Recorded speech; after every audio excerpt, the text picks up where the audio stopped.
from Link ECUs. So Sean McCurry, a brilliant ride on the 150 Supersport, followed by Brendan Booth, also 150 Supersport. So there we go, Sean McCurry and Brendan Booth first and second in 150 Supersport. Eli Leonard and Alex McElwain first and second in 250 production.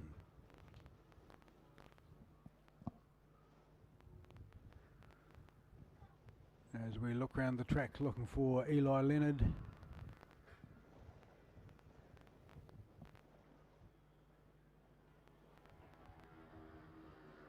Is there some sweeping around onto the main straight? That does look like Eli Leonard. The orange and white bike, absolutely beautiful condition. Well maintained, well presented. And there we go, Eli Leonard across the line for a well-deserved first place. And he will be followed home by Alex McElwain. So 154.2 for Eli, 158 for Alex. Sean McCurry should bring it home in third position, but that will give him first in 150 Supersport, and Brendan Booth would be fourth, so that would give him second position in 150 Supersport. Good riding by all the riders in this session.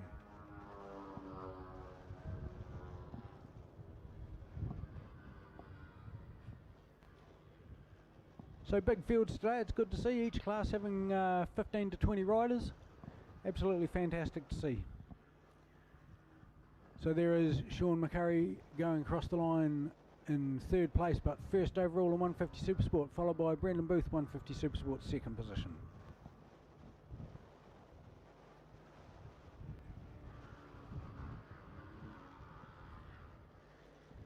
And a close finish there between Nathan Prince and Giz Miles, but Giz Miles takes it by about 0.1 of a second. So good dicing even in the mid-pack. And our next group up will be, just give me a second here to find it. Our next group up will be Have a Go riders.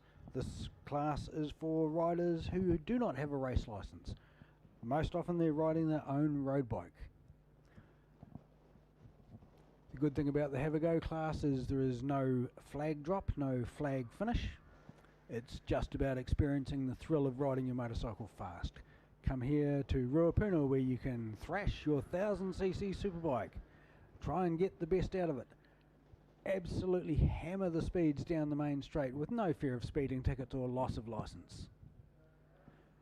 The place to race, Ruapuna.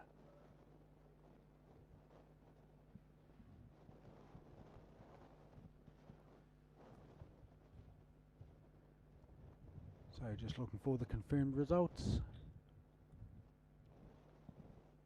And it is Eli Leonard followed by Alex McElwain, and William White would be third in 250 production. In 150 it's Sean McCurry, Brendan Booth, and the screen's flicked over. It will flick back, I will get to see it.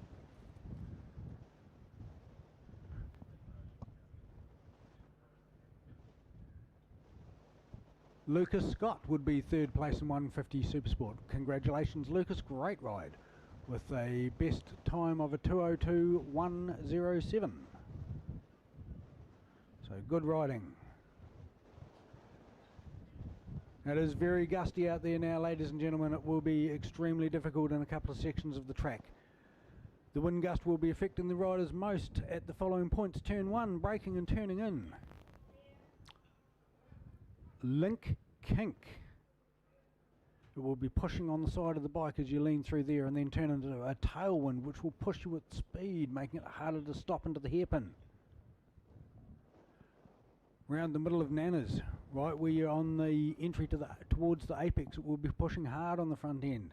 And then a big tailwind up into the right-hander where we've seen a couple of guys already make a mistake. We saw in the first race, Jesse Stroud run a bit wide into that right-hander, which is turn 9, Parks towing S's. Then in the 300 Supersport, again a gust of wind picking up Ryder Chamberlain and pushing him onto the grass, causing a crash there. Fortunately no injuries there for Ryder Chamberlain. But definitely those wind gusts are something that everyone will need to be aware of and look out for.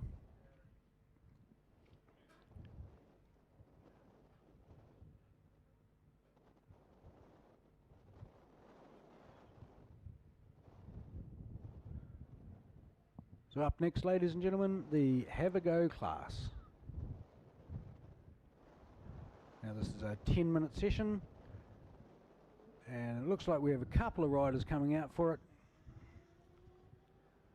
Now again, these are street riders on their street bike.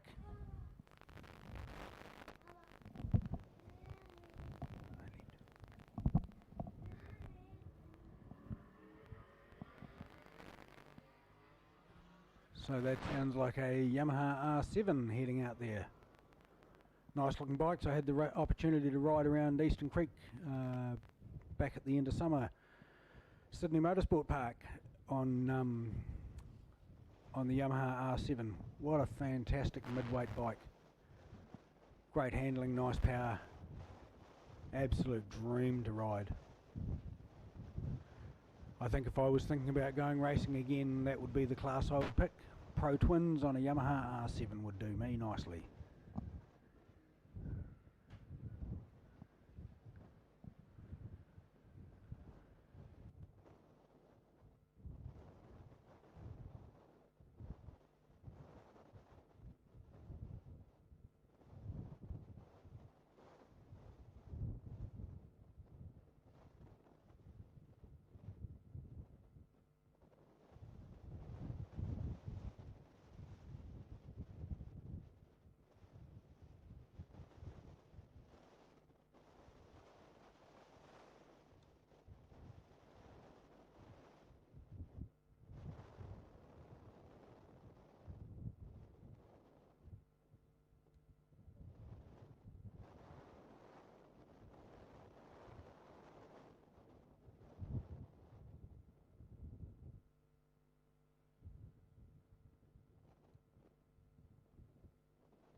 So ladies and gentlemen, that was the training session for the juniors.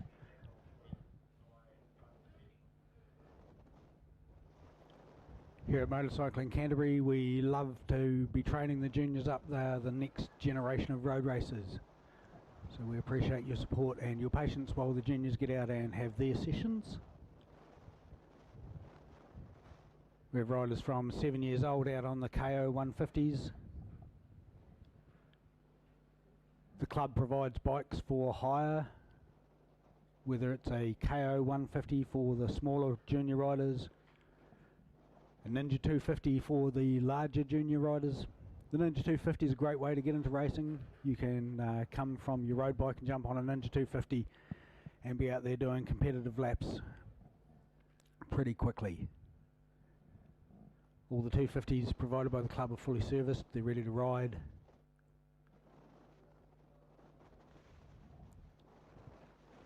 So we're going to take a bit of a break for lunch, ladies and gentlemen. So for the spectators over on the far side, over by the Speedway Club and over by Euromarque hairpin, welcome to make your way into the pits. Come along and meet the riders. All the riders are very social. They're happy to talk about their racing and what's involved, what their bikes have been tuned to, what specifications they are. Of course, they're always happy to talk about racing and how fun it is and how fast they go. So please come along and come into the pits, introduce yourself to the riders. Of course, we've got world famous Andrew Stroud here today. Andrew Beers, world champion on the Britain, 9 times New Zealand Superbike champion in the Superbike class. Absolute legend of road racing. His son Jesse Stroud here also today, racing Yamaha R6. Andrew's hoping to get out on the Suzuki GSX-8R. There was a technical issue this morning where it didn't have a oil catch pan as per the new rules, but we think we've come up with a solution for that. Been able to make a temporary one out of aluminium this morning and get it put in place.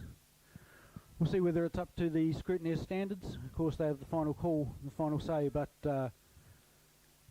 hopefully it should pass for the duration of this meeting. We'll see. Other riders worthy of note: Dale Finch, absolute legend, started from pit lane and finished second in the first Formula 2 race. Unbelievable to start from pit lane, give everyone else a 350 metre advantage, work your way through the pack and still come home with a second place. So that's brilliant riding from Dale Finch.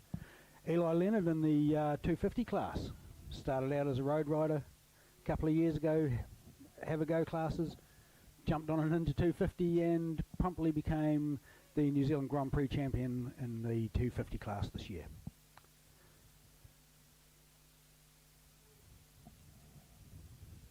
So we'll take a bit of a break while the lunch is on, ladies and gentlemen, but please make your way around to the pits, meet the riders, meet some of the teams, have a chat to some of the crew about what's involved in racing. It's a great family sport and we all encourage you to come along. Big thank you to RJP TV for their live streaming coverage today so far. It's been excellent coverage, thank you guys. Thanks to the track marshals as well. Absolutely outstanding work out there. And of course, thanks to our major sponsor for the day, Dairy Works New Zealand. We'll take a short break and I'll be back after lunch with Formula 1 and Formula 2.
Good start from Riley Foster.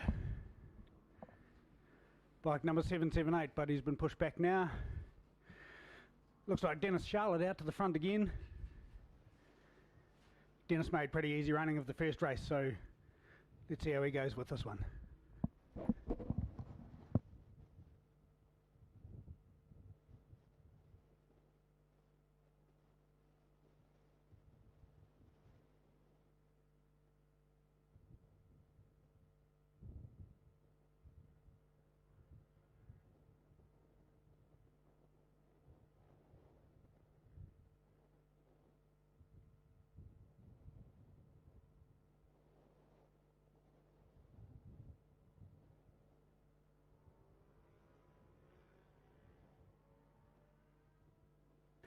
So it's definitely Dennis Charlotte out in the front.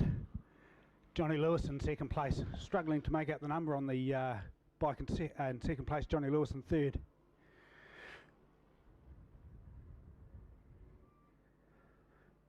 And is that Andrew Stroud I see running around in fourth place?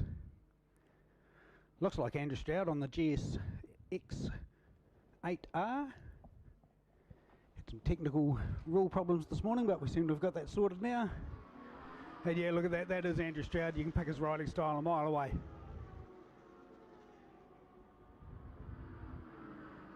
As he loops up onto third place, he goes round the outside of third, ducks into second place, and through to second place. Brilliant move by Andrew Stroud through turn one. Now he's going to try and hunt down Dennis Charlotte. Dennis has got a reasonable break on him though, so it's going to take some fairly dedicated riding from Stroudy. It's about a 200 metre gap there as they break into the hairpin, with Dennis Charlotte at the front, Andrew Stroud in second. And that looks like Johnny Lewis has moved up to third place. So that'll be Riley Foster in fourth. But Dennis still with a good break, 250, 300 metres ahead of Andrew Stroud, who's now pulled himself a bit of a gap, maybe 8 bike lengths from Johnny Lewis.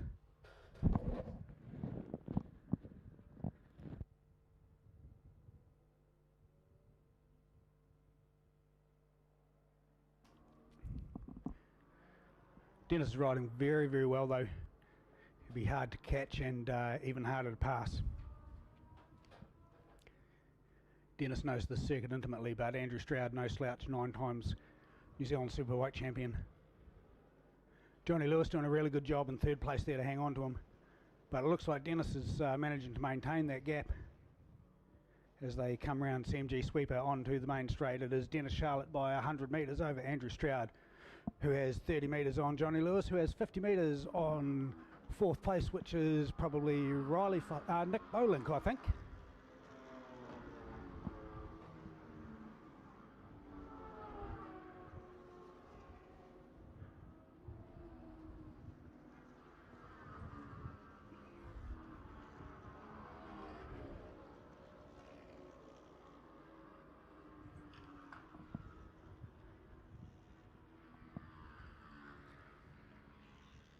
So first place definitely Dennis Charlotte, but Andrew Stroud making a concerted effort to catch up on him. The gap is definitely closing as Andrew pulls away from third place, which is Johnny Lewis.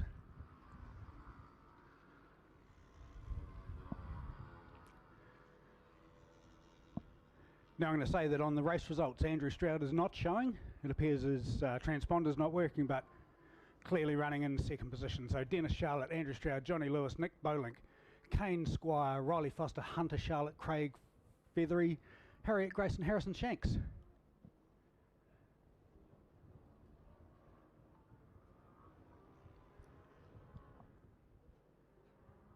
And while Andrew Stroud in second position is moving away from third place, Johnny Lewis, he doesn't appear to be catching Dennis Charlotte at all. Dennis maintaining that lead of 100 to 150 metres. Andrew trying everything he can to catch up, but that break at the start of the race for Dennis Charlotte seems to have been enough. And that's lap 3 completed.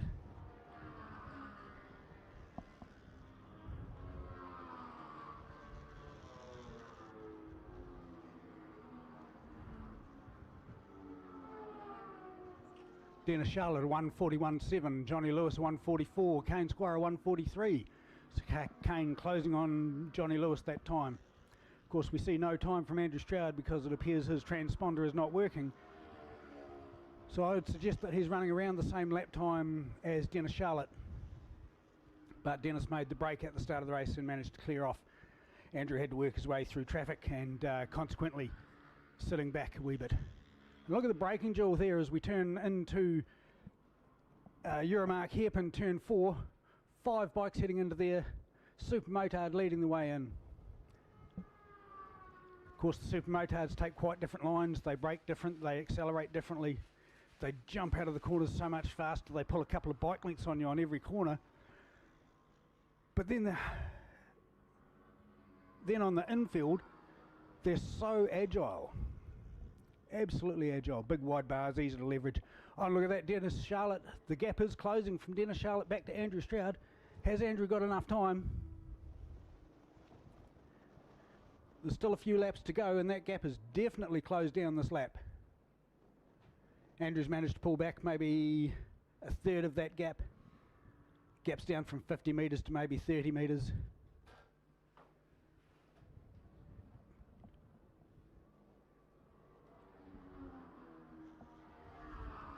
So about a 2.5 second gap there from Dennis Charlotte back to Andrew Stroud with 3 laps to go. Third place lonely ride for Johnny Lewis. 4th place for Kane Squire. Good ride from Kane from Nelson. Riley Foster and Hunter Charlotte there 4th, 5th and 6th.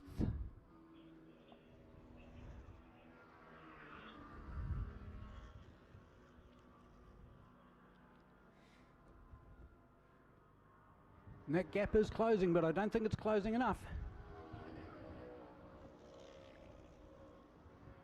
Looks like Dennis has seen the warning signs and decided to up his pace a little bit. Let's see if he can drop it into the 39s on this lap. Now 39s is pretty fast for a pro twins around here.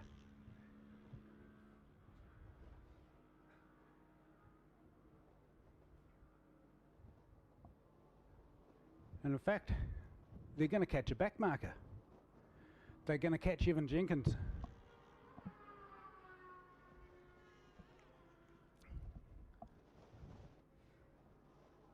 And here comes Dennis catching up on Evan as they come up to the CMG sweeper. Now Dennis might get balked a little bit here. No, he's going to go up the inside. He's made a clean pass. Oh, and he's managed to pull back all of that distance that he lost to Andrew Stroud in the last lap. So he's managed to pull out a good break on this lap.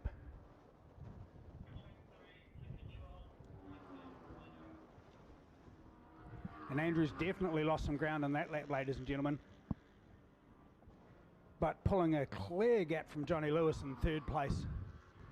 Johnny Lewis with a 142. Now Dennis Charlotte did that lap in a 140.847. So not far away from busting into the 39s, 0.9 of a second away.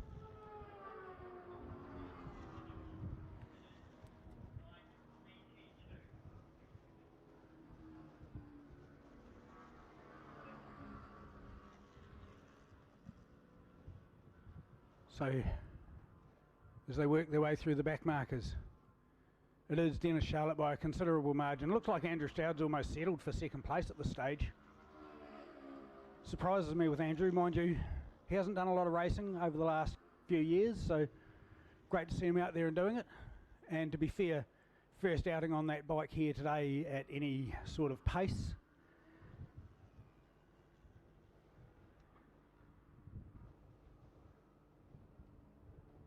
Good to see Andrew out there doing it again. Great to see Dennis Charlotte though, local Canterbury man, holding him off. So Dennis Charlotte ahead of Andrew Stroud, Johnny Lewis, Kane Squire, Riley Foster, Hunter Charlotte in 6th place. That's good racing from Hunter. Young man, come back from overseas duties in Australia. Formidable racer in his own right. Oh, and look at that, the back marker. He has cost a place, but that is racing, ladies and gentlemen. Back markers are part of the field. We have to acknowledge them and acknowledge their riding and their ability to hold their line whilst being passed, because it is a difficult thing to do. So well done to Evan Jenkins for holding his line on that lap. But there we go, Dennis Charlotte, another personal best for the day, a 140.772. He's getting closer and closer to that magic 139. Now we have Lance Double in 16th place.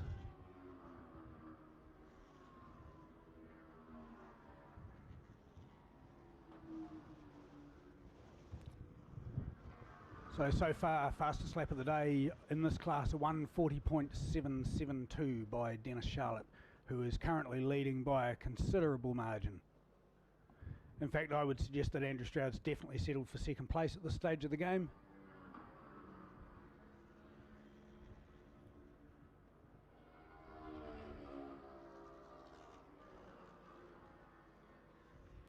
Dennis is miles ahead now. Dennis is turning into Fulton Hogan while Andrew's coming out of Nana's corner. And Dennis can take his time, just make a leisurely pass through the back markers, knowing that he's not under immediate pressure. So a nice polite pass, and I saw a little hand gesture as well, so that's always nice to see.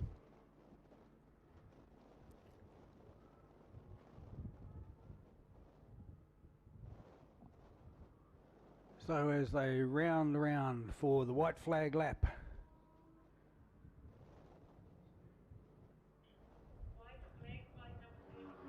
Here we go, Dennis Charlotte through for his white flag lap. Followed by Andrew Stroud on the Suzuki GSX-8R.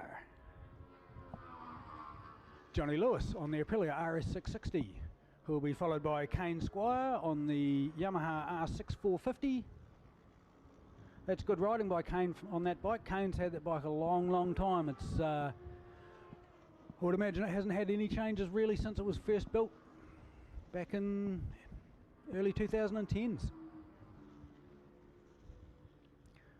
So good to see some of those 450s, three-cylinder modified R6s and GSX R600s. It's good to see them still back running around in this Formula 3 class.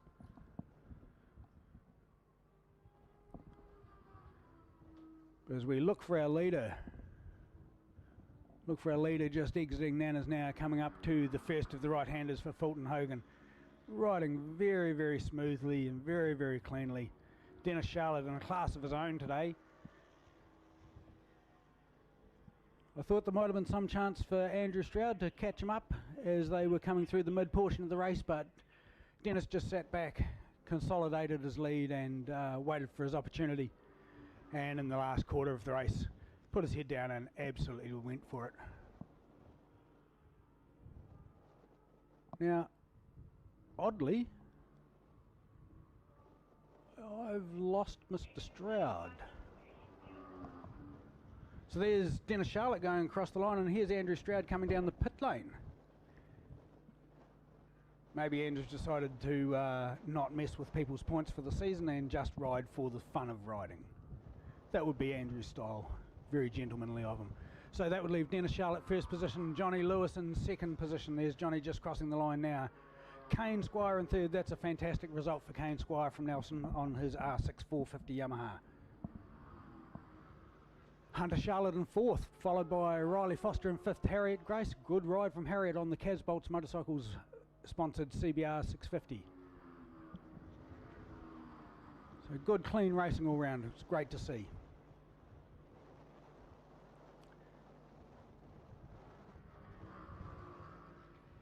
So Craig Furthery, Nick Bolink and Harrison Shanks all finished, and coming through for 10th place should be Jason Moreland.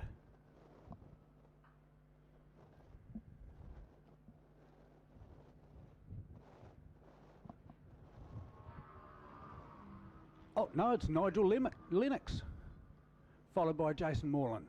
So Nigel must have made the pass somewhere in the backfield. Good riding there, Nigel, to pick up 10th spot.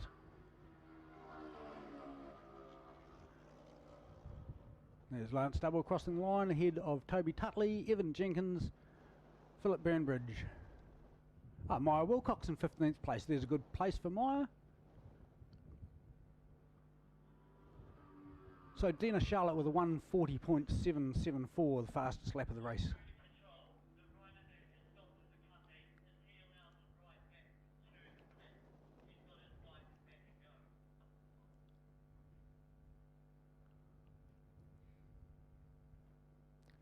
So up next will be Formula 2 and Formula 1.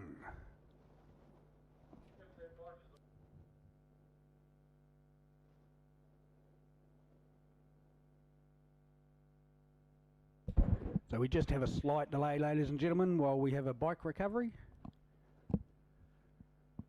MNZ rules are very, very clear that any bike that crashes cannot self-recover. It needs to be recovered by the Motorsport Rescue, even if the bike can be set up and be made to run. It's just purely for safety. It does take a couple of minutes, but please bear with us.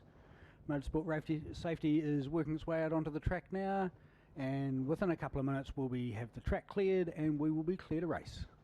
Thank you.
And look at that, ladies and gentlemen, ready to go. Carl Wahoo first on the grid.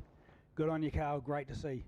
We do have a slight delay though, as Motorsport Rescue is bringing a bike in. However, we will be ready to go in a couple of minutes. So, Superbikes and Formula 2 riders, please be ready.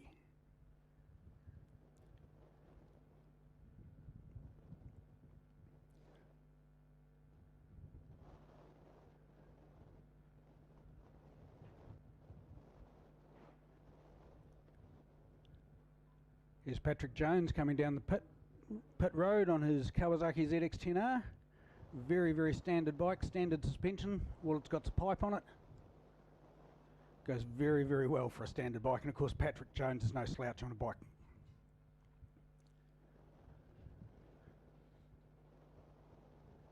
Behind him, number 7, Jack Cotton, CBR 600. That's an old CBR, that one. Be about 2002 or 2003. But Jack's loving riding it.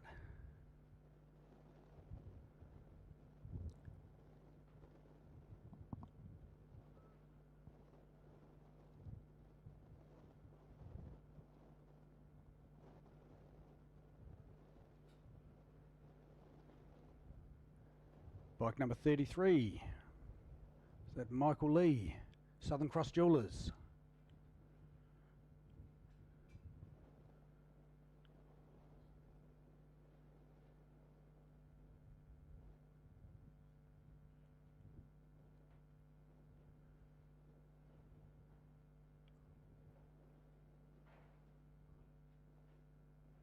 Timekeeping, how are we looking? We have riders on the dummy grid.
So here we go, ladies and gentlemen, bikes on track.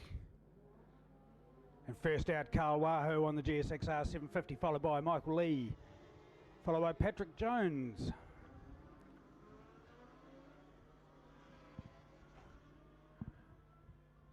Look out for Warren Hudson on his fresh Yamaha R1. Gordon Wilcox as well. And there's Dan Jenkins, getting himself sorted and launched.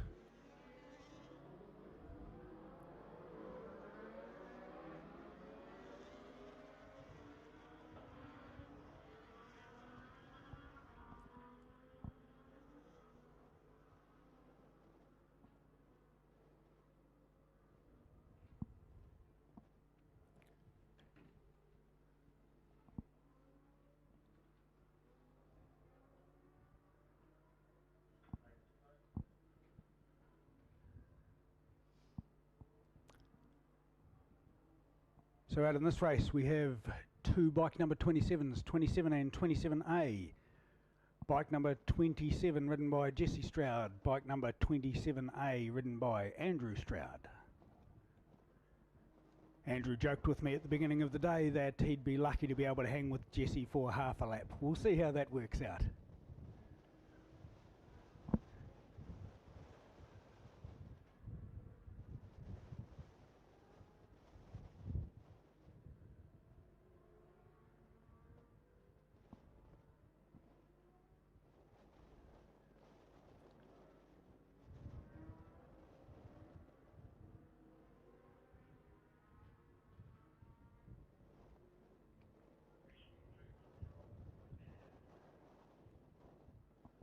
So here we go, everyone forming up on the grid.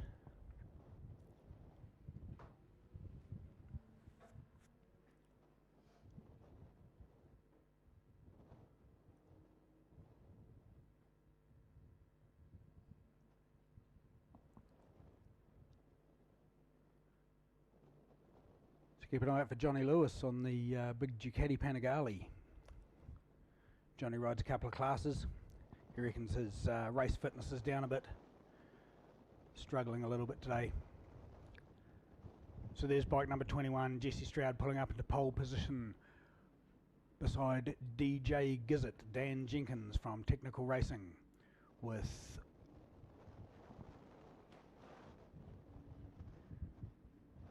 Andrew Stroud in P4 and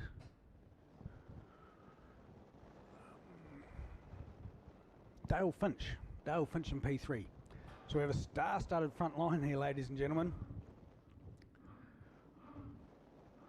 Former world champion, former New Zealand champion, national champion. And we're ready to go. Let's see who gets the good launch. Lights are on. And we're away. And what a good launch from Jesse Stroud. Fantastic. But an equally good launch from P3. Andrew Stroud in P4 running around the high line. He'll be looking for a gap through the middle. So Dale Finch moves up into P2. Jesse Stroud takes the whole shot, but Dale Finch right on his back wheel as they come in through Link Kink. We'll see who's got the braking as they come down. Oh, and look at the power of that. Look at the power of that Triumph. Jesse Stroud not giving it up lightly though, but look at that. Clean move straight underneath goes Dale Finch. So with DJ Gizzard in third place, and that looks like the turquoise green Aprilia of Aaron Scott in fourth. Great ride from Aaron Scott to head off Andrew Stroud in fifth position. John Lowther looking pretty racy in sixth as well.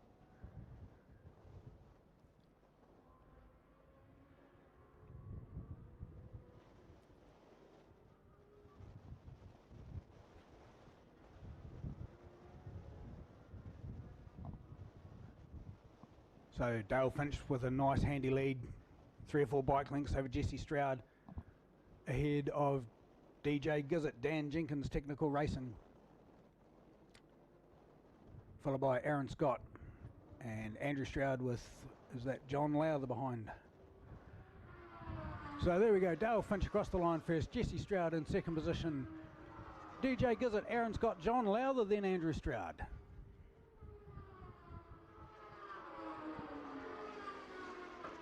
Big fields of superbikes and Formula 2 here today.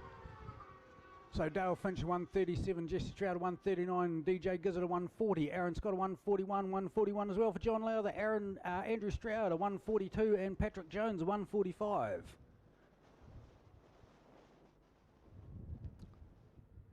So let's see what Andrew's got in him now that he's got a bit of breathing room and a bit of space. Can he run down John Lowther?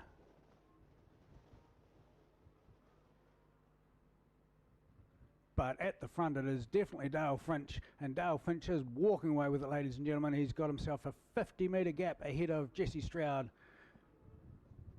who then has another 40 metres back to Dan Jenkins, DJ Gizzard from Technical Racing.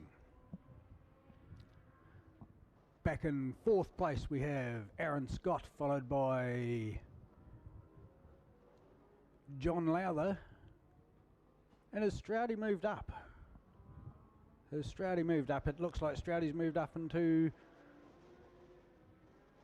No, maybe that's John Lowther that's made the move. I think that's John Lowther that's moved up into fourth ahead of Aaron Scott, with Andrew Stroud sitting back in sixth place.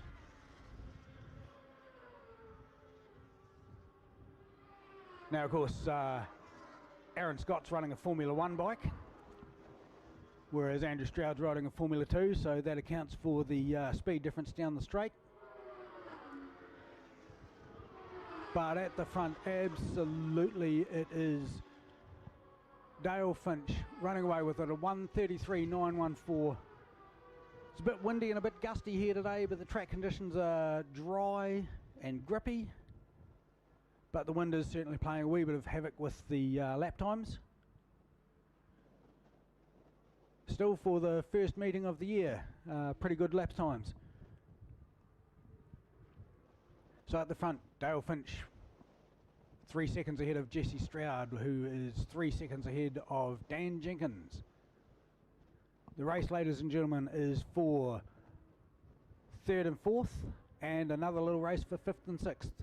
So Dan Jenkins and John Lowther for 3rd and 4th is where the race is at, and Aaron Scott and Andrew Stroud 5th and 6th.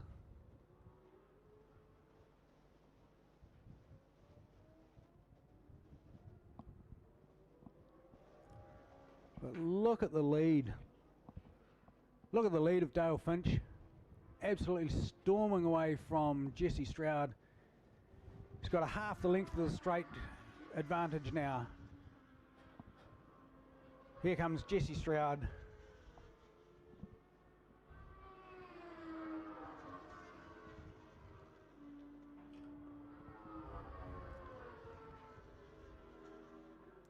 So Dale Finch with a 1:33.553 is his best time so far. Then Jesse Stroud with a 1:35.514.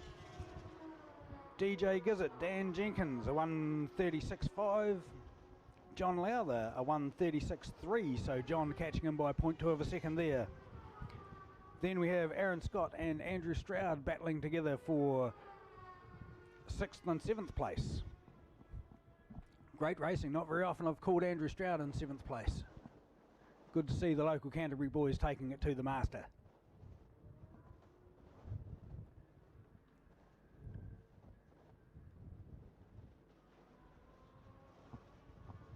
We're just having a display of class riding today.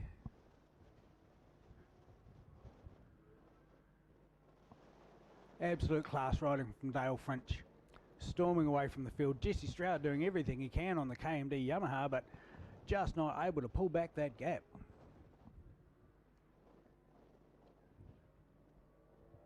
I will say that this is the home circuit of Dan Jenkins Gizzard from Technical Racing. So he's going very well in 3rd place. Dale Finch just showing everyone a clean pair of heels today. It's a masterclass in riding from Dale Finch, as always. And the first race started from the pit lane and managed to come in 2nd. This time got the luxury of starting from his normal grid position P3 and just absolutely storming away with it.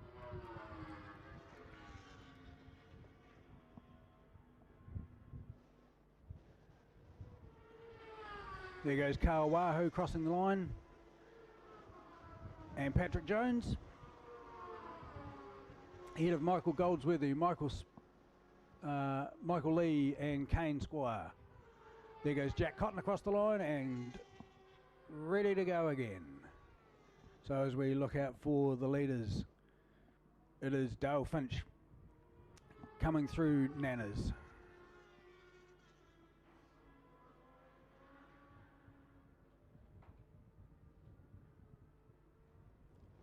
Dale Finch by quite a margin now, ahead of Jesse Stroud. I would call that gap 5 seconds. And then a further 3 seconds back to DJ Gizzard with John Lowther virtually right on his tail. Now that, I'm going to say that's a fantastic ride from John Lowther. That puts John Lowther in 1st place in the Superbike class. So that's exceptional riding. There we go. So Dale Finch across the line in 1st place, with the length of the straight ahead of Jesse Stroud in 2nd. And here comes Dan Jenkins, DJ Gizzard in 3rd place across the line now.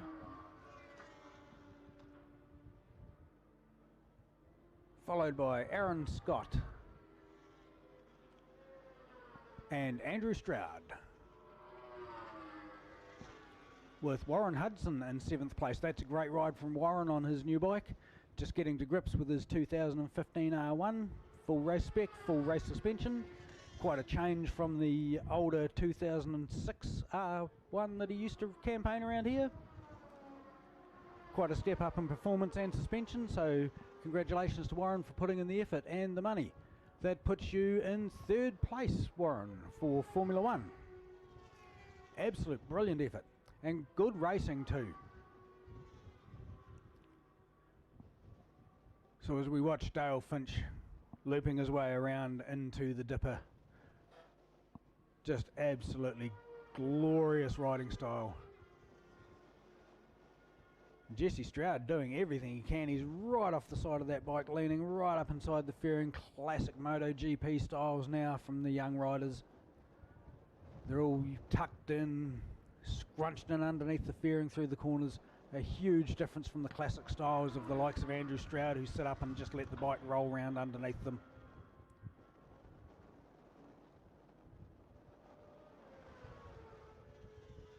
And it looks like Andrew Stroud's going to get the pass made on him. Oh no, he's woken up. He heard the bike behind him. So Dale Finch ahead of Jesse Stroud. Dan Jenkins in third place. So here comes Aaron Scott across the line. Followed by Andrew Stroud and Warren Hudson right on his tail. And in fact, Warren Hudson slips past with the power of the R1. This will be a coup for Warren Hudson, claiming the scalp of Andrew Stroud. I know there was a gearing change made on the R6 of Andrew Stroud this morning, so I wonder if that's not made things better.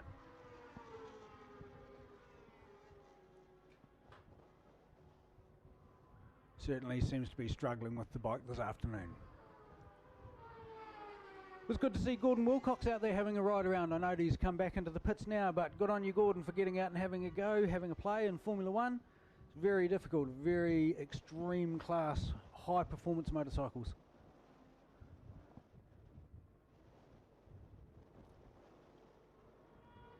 So here we have Wendy getting ready with the white flag. And here comes Dale Finch taking the white flag. And look at the gap he's got. No one else even within sight. Jesse Stroud coming through for P2 and taking the white flag, ready for his final lap. He's got a massive gap back to P3, more than the length of the straight. But here comes Dan Jenkins, DJ Gizzard. Oh, John Lowther. John Lowther getting ahead of Dan Jenkins. John certainly found something this year. Last year John was quite a mid-pack runner, but great to see him pulling the effort, and a good effort it is. I would say that it's not an easy feat, even on a superbike, to get ahead of someone the likes of Dan Jenkins. Very experienced rider around here.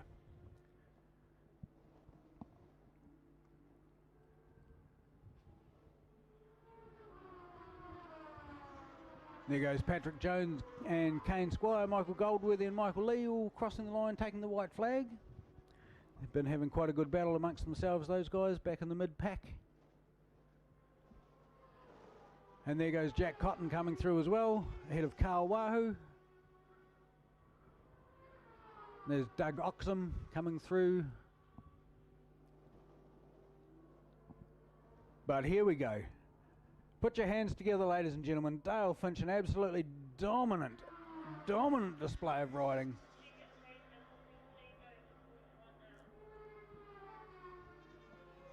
And Jesse Stroud coming through for second position. And then we have quite a sizable wait for third. But it's all on for young and old for third position. It's John Lowther versus DJ Gizzard, Dan Jenkins. It looked like John Lowther got the better drive and the more horsepower. And it is the bigger bike of of John Lowther ahead of Dan Jenkins for third and fourth place. Fifth place goes to Aaron Scott. And sixth place Warren Hudson. Seventh place Andrew Stroud crossing the line. It's been a long time since Andrew's done any level of racing, to be fair. So good to see him out there. Seventh place overall. I'd suggest maybe fourth in Formula 2. I'll have a look and we'll see. Yep. Fourth in Formula 2 for Andrew Stroud. So Formula 2, Dale Finch first, Jesse Stroud second, DJ Gizzard third, Andrew Stroud fourth.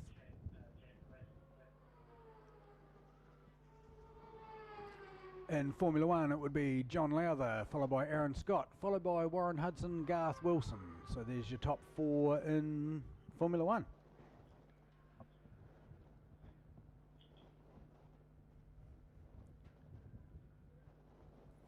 I think sometimes people are a little surprised that the Formula 2 bikes are equally as fast, and in some cases faster, around Ruapuna. And it just goes to prove that the high horsepower and the top speed isn't everything when it comes to racing.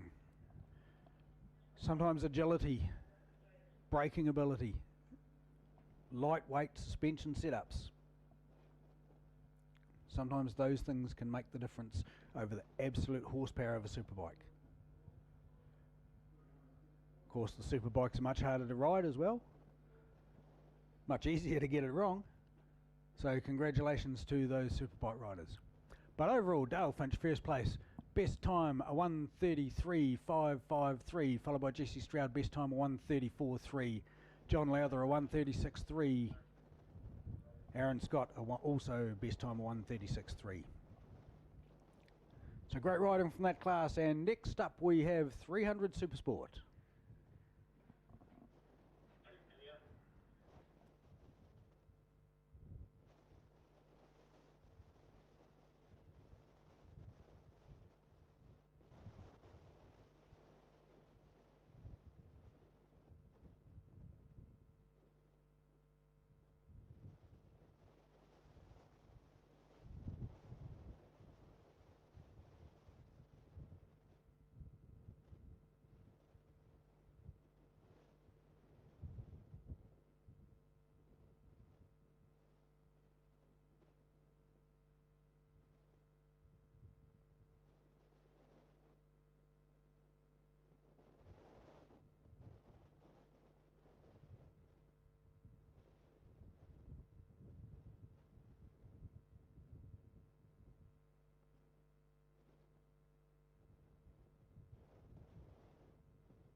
So a big shout out to the event sponsor for today, Dairyworks.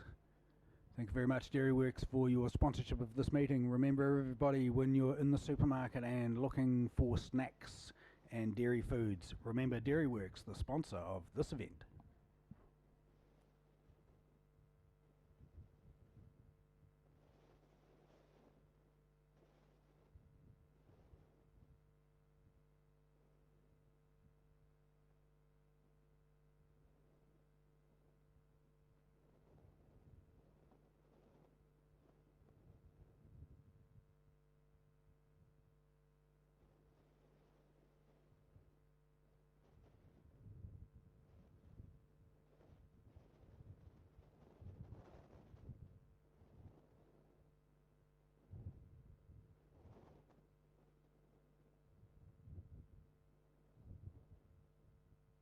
And there we go again, 300 Supersport, Carlin Self from the Oamaru Honda stable on that beautifully prepared red Honda R3. Good on you, Carlin, always first out onto the dummy grid. You're an inspiration, mate. Well done. That's Carlin Self from Oamaru Honda on the resplendent red and white Honda R3 number 34.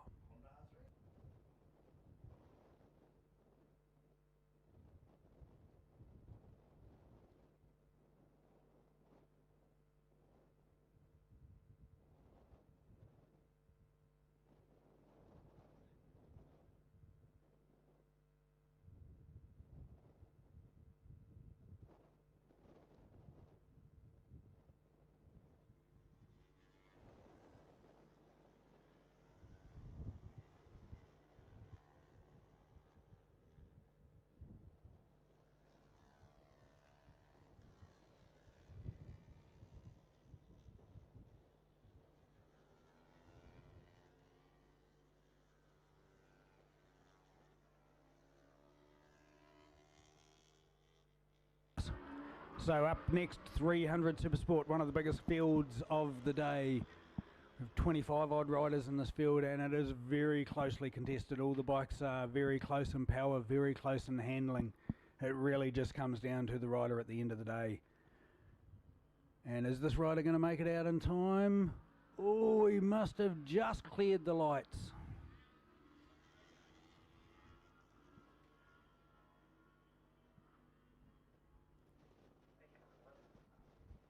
And I've just been informed that Hunter Charlotte just out here bike riding practice only and taking it easy because he's off to Japan in a couple of weeks, so that makes sense. That explains why he's just appears to have been cruising this morning. I was a bit confused as to why he wasn't right at the pointy end of the field, given that he is one of our best junior racers. Actually, to be fair, I can't even really call him a junior anymore.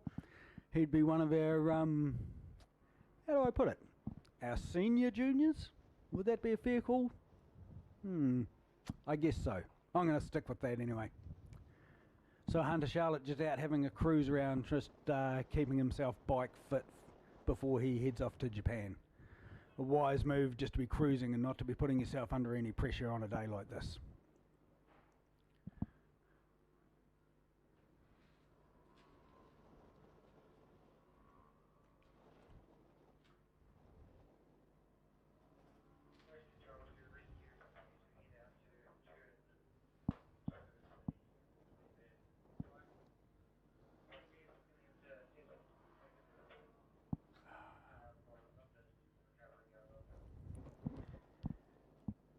And unfortunately, ladies and gentlemen, it looks like we have a technical issue out on the track. It appears that this race may be abandoned while we... Yep. Motorsport Rescue is heading out onto the track. Ladies and gentlemen, Motorsport Rescue is heading out onto the track. Motorsport Rescue is on track.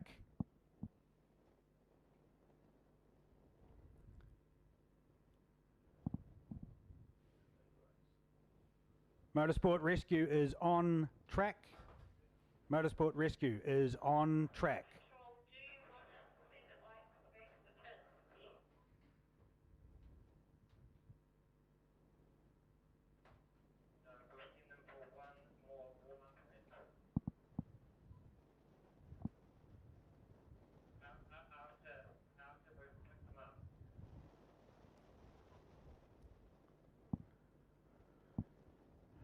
So it looks like we're going to be holding the riders in position while the bike pickup is done, and then they will be sent off for one warm-up lap.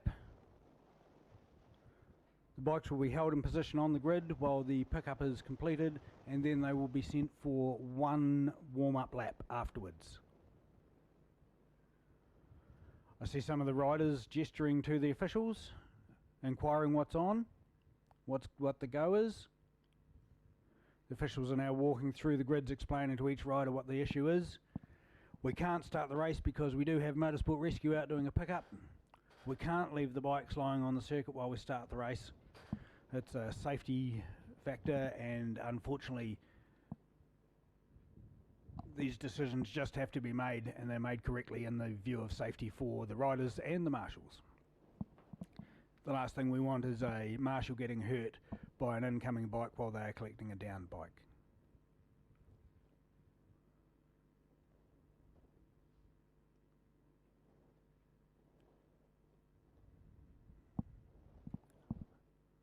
So just a discussion between the officials as to how many warm-up laps they're going to get.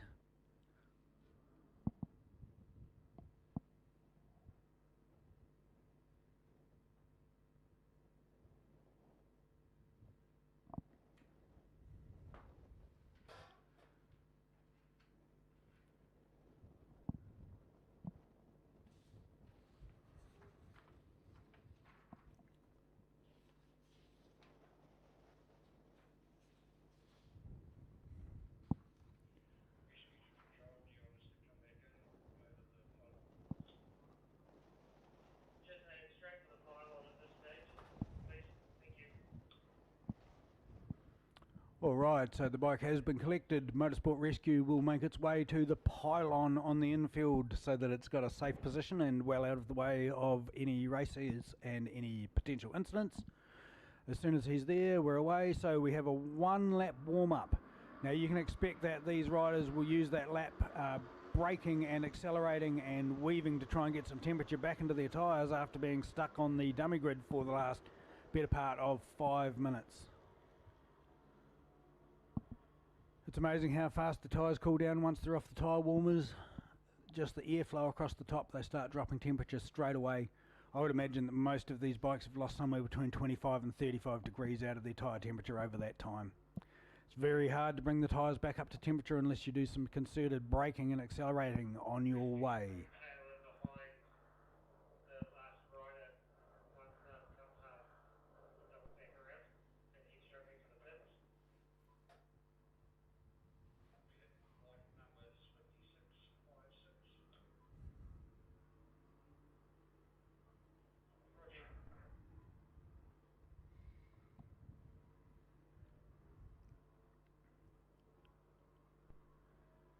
As you can see now, the bikes have gone past where Motorsport Rescue was. Motorsport Rescue now making its way along the track, and hopefully we can get them off the circuit before the bikes come in for their formation.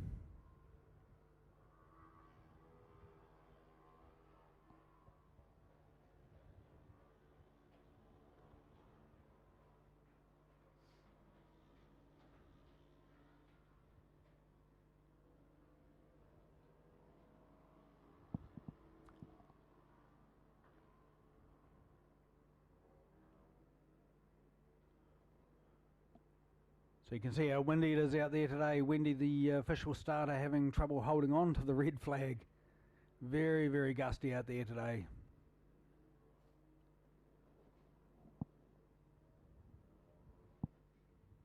And here we have Jack Clapham lining up in position number 1. Be Sam maybe in position number 2. Seb Mitchell in position 4. Where is Ari Cowie? Here he comes. Ari Cowie lining up in P3. There's Carl himself lined up on the Oamaru Honda. Beautiful bike. Hannah Ollie on the inside of him in position 5. Ryder Chamberlain on the outside, position 7. Position 8, RW. Position 9, Lucas Scott. Position 10, Maya Wilcox, Charlie Newham, and Christopher Reynolds for 12th place. And here we go, ladies and gentlemen, and we're looking for a good start from Jack Clapham, but Sam maybe gets the start, and in fact it's Aaron Cowie. Aaron Cowie from the outside.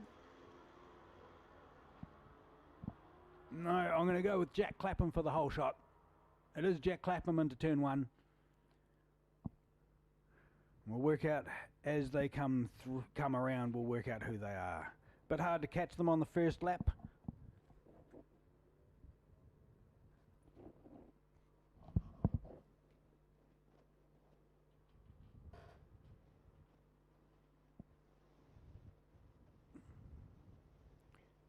And it is Jack Clapham followed by Ari Cowie.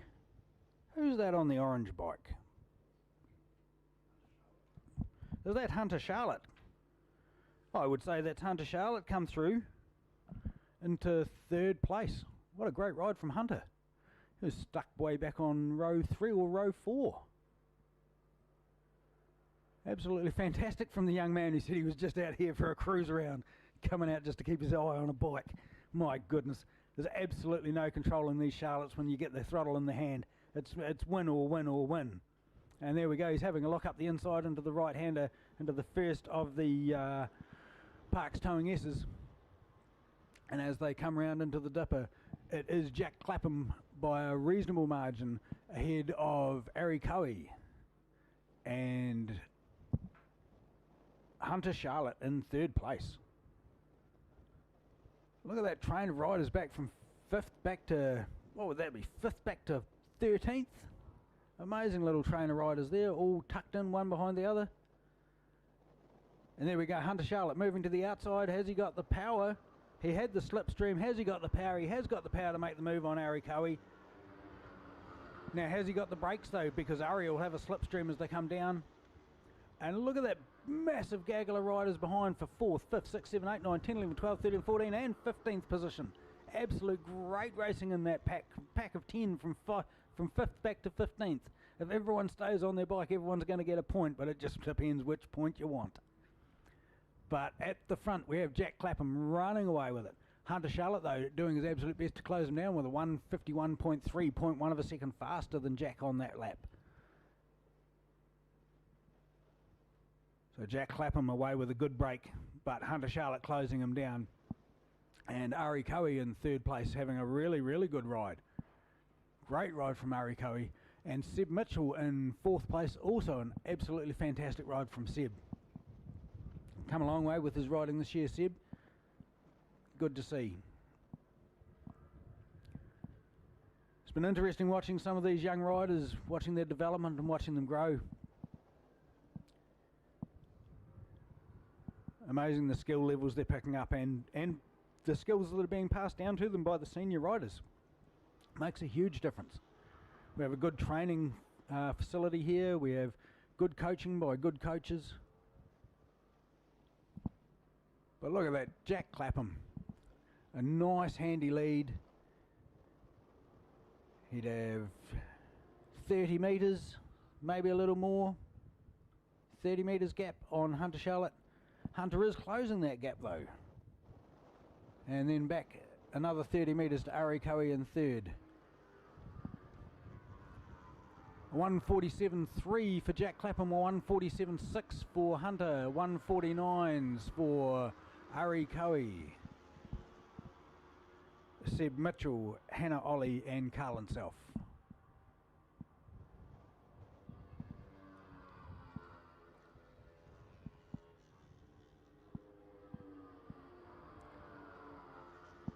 But at the front of the field, Jack Clapham, 147.3, absolutely storming away from the rest of the field. Even Hunter Charlotte struggling to catch him today.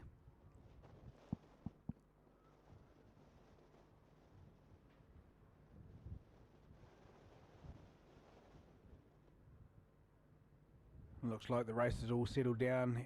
Everyone finding their own dueling partners along the way.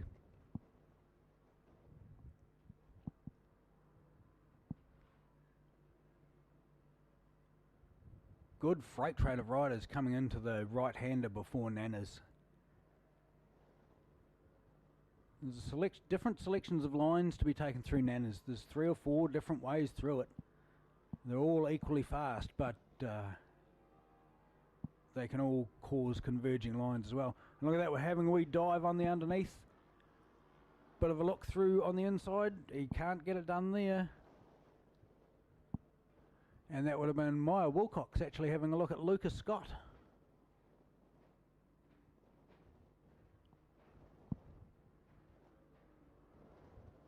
But as we come back onto the main straight, it is Jack Clapham by a fair margin, although that margin is dropping. That margin is dropping, ladies and gentlemen. In fact, that's why a 147.0 versus a 146.3. 0.7 of a second faster by Hunter Charlotte in that lap, and that is why that gap is closed down. If he can put another lap like that in, he will be right on top of Jack Clapham, and there will be absolute pressure coming on now. Jack Clapham will just about be able to sense that Hunter's on him. He'll be able to see as they come through into the hairpin. If he looks there, he'll be able to see Hunter Charlotte right behind him. Now it's up to Hunter. Can he chase that front bike down? 0.7 of a second a lap faster, and it looks like he's closed in a little bit on this lap as well. Maybe another 0.2. Certainly pulling a gap from 3rd, and look at that pass round the outside. Oh my goodness, round the outside into the right-hander, and then another outside pass into the... Oh my goodness. Look at 3rd and 4th place going for it. Sorry, 4th and 5th. Absolutely a ding-dong battle back and 4th and 5th. Diving underneath each other, inside and outside. That's Seb Mitchell and Lucas Scott going for it. And another look up the inside. Is he going to get it done there? Nope. Those two are absolutely at it. Hammer and tongs, they definitely want that place. It's good to see so early in the season young men absolutely getting at it, and young ladies as well. So that's Lucas Scott and Seb Mitchell dicing in 4th and 5th, but in doing so they're also closing down 3rd place. They are now right on top of Ari Coe, and look at that. It looks like Hunter Charlotte's closed in a bit more on Jack Clapham, and look at this gap now for 3rd. There's nothing in it now. They are slipstreaming and dicing, changing position. And it looks like Seb Mitchell's got the better of that move and moved up the inside. It looks like Ari Coe's been picked off by Seb Mitchell and Lucas Scott. Of course, they've been having a ding-dong battle between them. Let's have a look down for a braking duel as they come down into the hairpin. And look at that, Hunter Charlotte on the brakes, absolutely on the brakes, takes first position away from Jack Clapham as they go into the hairpin and as they roll through into the right-hander, into Fulton Hogan and then through into Nanas. It is Hunter Charlotte by a bike length. Hunter Charlotte putting in an absolutely demoralising effort to take over first place from Jack Clapham, to come from near the back off the start into first place. But Jack hasn't given it up. He's having another look. He's not prepared to give up that first place. And there we go. Is that Lucas Scott made the move? I think that is Lucas Scott that's made the move on Seb Mitchell. We'll see as they come around on the start-finish line. So here we go, first and second. It is Hunter Charlotte by a bike length from Jack Clapham. And third place coming down the run for third. It is Lucas Scott. So Lucas Scott having a very, very good ride to get up into third place. I don't think he's got the legs to catch Hunter Charlotte, but absolutely he may be able to pull away. Seb Mitchell hanging with him, only 0.3 of a difference, 0.3 of a second difference in their lap time, so that equates to about the gap that they've got on the track as well, very little in it between them. And look at that, Jack Clapham hasn't given up on Hunter Charlotte either. He's going to have a look into the right-hander. He's not going to get it done there, but he might get a good flow on for the entry into Nanas. Although Hunter generally takes quite a defensive line into Nanas. And as they work their way around Nanas, there is nothing in it between Jack Clapham and Hunter Charlotte. Jack's looking for an inside move to the right-hander. He's not going to get it done there. He's not close enough. Is he going to have a lunge into the left-hander? It's quite disconcerting when people lunge you up into this left-hander. There's not a lot of room there, and if they manage to get it up the inside, you've got no option but to leave them room and let them in. Looks like Jack's carrying more corner speed, and Hunter is using his skills to bulk Jack in the mid-corner, taking away the mid-corner speed advantage. Here they go onto the straight. It is Hunter Charlotte by a bike length ahead of Jack Clapham with 75 to 80 metres back to third place. And it's a slipstreaming duel, ladies and gentlemen. It's a slipstreaming duel, but if it's going to be like that, that's Hunter Charlotte across the line, just ahead of Jack Clapham, although Jack Clapham putting in his best race for the day, a 1:45.8, best time. And across the line for third position, we will have Seb Mitchell ahead of Lucas Scott, ahead of Ari Coe, Sam Maybe, Maya Wilcox, Rain Webster Steele, Hannah Ollie, Carlin Self, Oliver Wright, Charlie Newham, and Christopher Reynolds.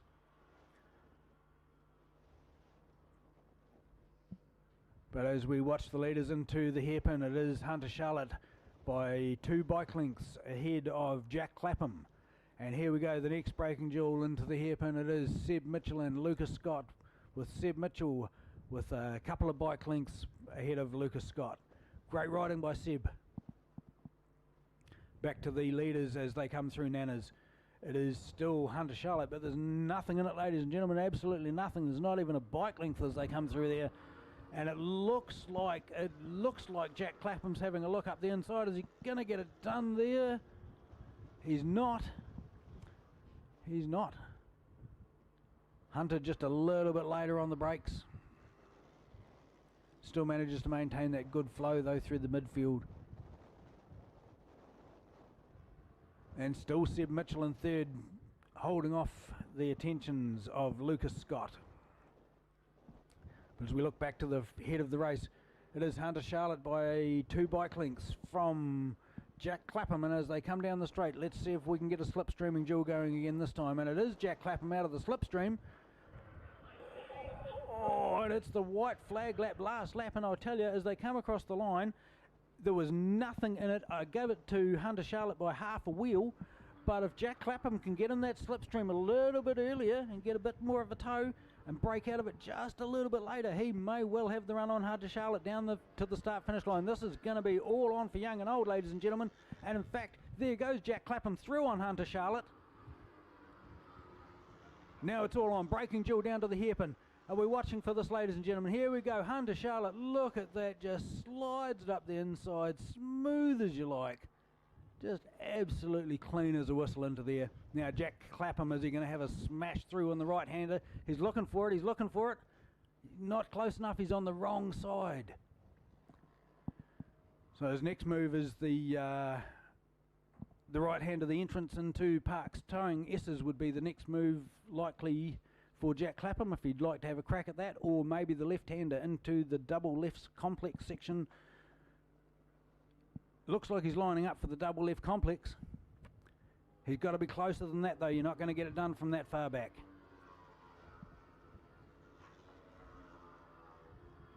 Oh, and look at the gap Hunter Charlotte just pulls there with a little squirt on the throttle, pulls an extra bike length out.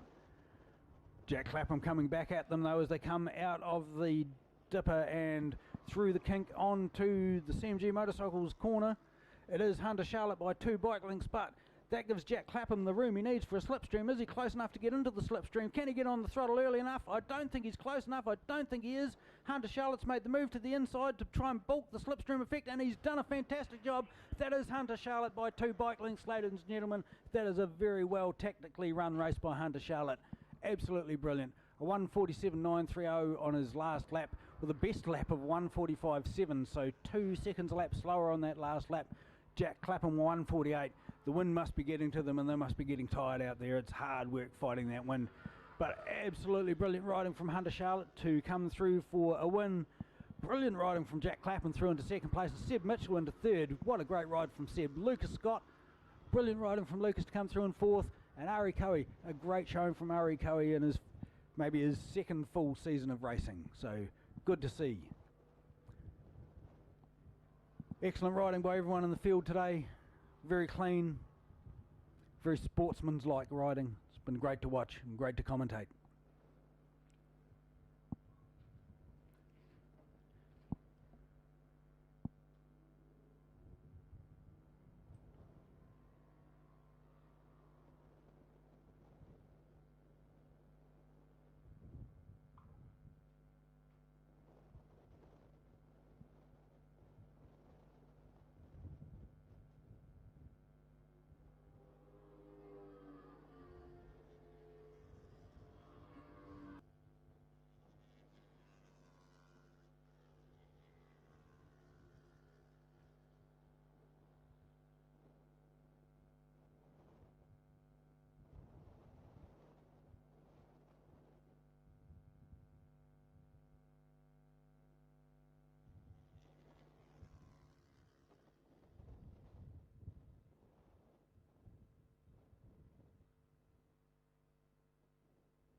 So here we go, ladies and gentlemen, 250 production, 150 Super Sport.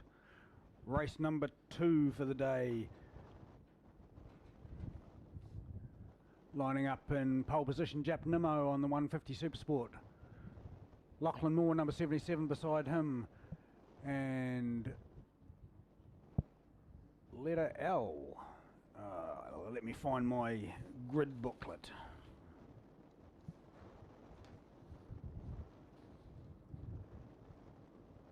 Oh, bike number 11, Eli Leonard. Watch out for him. Eli Leonard, the current New Zealand Grand Prix holder. Slick Rick. Off he goes, number 11. Eli Leonard out for a good ride.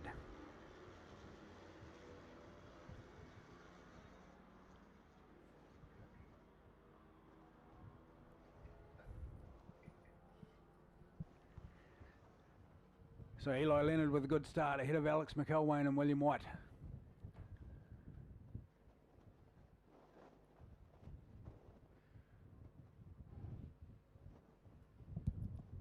And let's see who's made the break. That is Eli Leonard out in the front, ladies and gentlemen, with a clean break.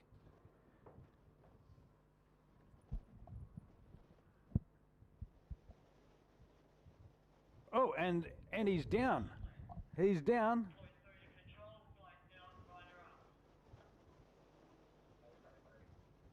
And was that Eli Leonard that went down, ladies and gentlemen? I think it was.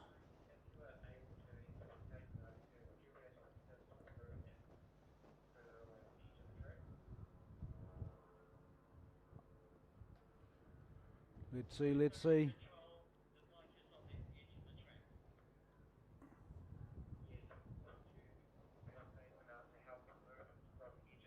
And that was Eli Leonard that went down, ladies and gentlemen. First time I've seen him go down in a long time. Never mind, as we head back to on track. Oh, and we have a red flag. The bike is sitting in a dangerous position and the marshals are unable to recover it, so we will red flag this race and everyone will get a restart except for the man who caused the stoppage, Eli Leonard, Slick Rick. Just a low side there, the back end coming around. Too much power on the exit of the throttle.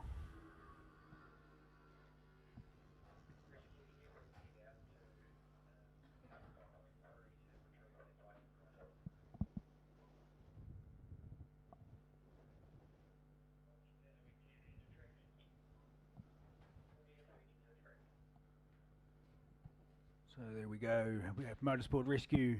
Thank you Motorsport Rescue for your efforts today. We really appreciate the work you do in keeping this event flowing and running as smoothly and as quickly as we can.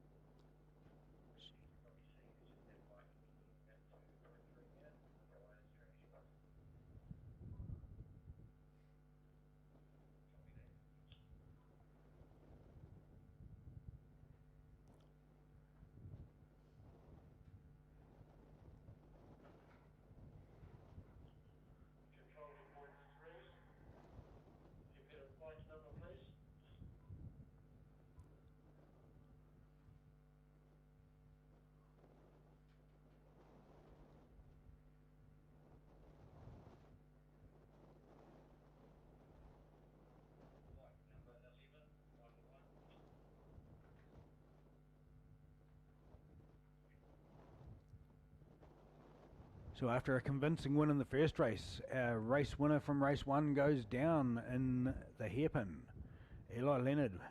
And of course, being the cause of the stoppage, he won't be allowed to restart for the next race. So that's 25 points kiss goodbye. Sometimes when you're racing, you have to consider, do I settle for second place and take the 20 points rather than crashing and getting 0? Difficult though when you're a racer and your head is screaming win at all costs.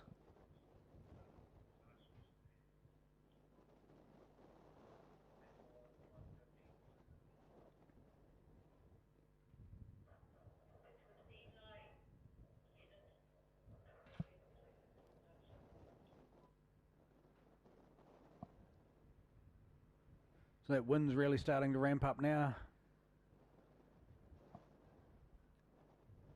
Can see the flagpoles getting blown around as well as the flags gusting.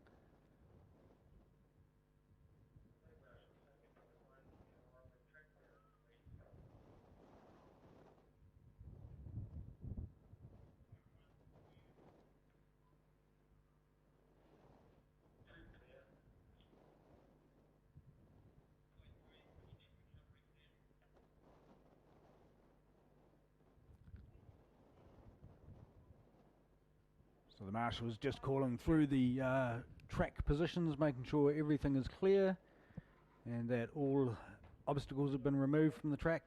Motorsport Rescue now has the bike on the trailer and is heading back to the pits, so we should be up and running again pretty quickly.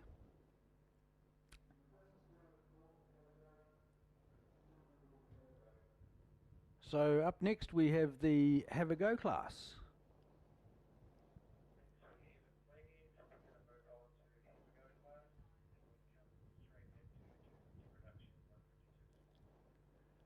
So we will run the 10 minutes for the Have a Go class. So if Have a Go class can start getting ready, after which we will go back and we will rerun the 250 and 150 Supersport race. So have a go, riders. Make sure you're ready, make sure you've had a drink of water, sandwich, something to eat, something to keep your concentration up. Very easy to get dehydrated, especially on windy days like this. It's very easy to not notice how dehydrated you're getting until you're on the track and your concentration is starting to go away. So remember, ladies and gentlemen, make sure you grab something to drink, drink of water, drink of coffee, grab a sandwich or a hot dog, hot chips. Plenty of options available here in the pits. Spectators, you're more than welcome to come across to the pits. We welcome the spectators into the pits, welcome them to meet the riders, have a chat to the riders about their bikes, have a chat to people about racing, what it takes to be involved. You might be surprised how easy it is to get involved. You can hire a 250cc motorcycle from Motorcycling Canterbury and come out and use it at the events. The hire costs are very, very affordable, I must say. Of course, you've got to pitch in and repair any oopsie damage, but under training conditions, the chances of an oopsie are pretty light. So if you want to have a crack at racing, you're welcome to come and speak to any of the officials. Come and talk to me up in the control tower if you like. I'm pretty friendly, pretty easy to get along with. I'll point you in the right direction and we'll get you out on a bike. If you're a junior, 7-year-old, KO 150 is the go for you. We have KOs available for rent. We have 250 production bikes available for rent. So here we go, here's the Have a Go class. Just 2 or 3 bikes in this class today, but normally we have quite a busy field for this class. I think a lot of people would have been put off by the wind and rain from last night, but that's okay, there's still 3 bikes out there having fun, so. Oh, here's a 4th. Good stuff. Oh, is that Aaron Scott heading out for a bit of training? Good on you, Aaron. Good work.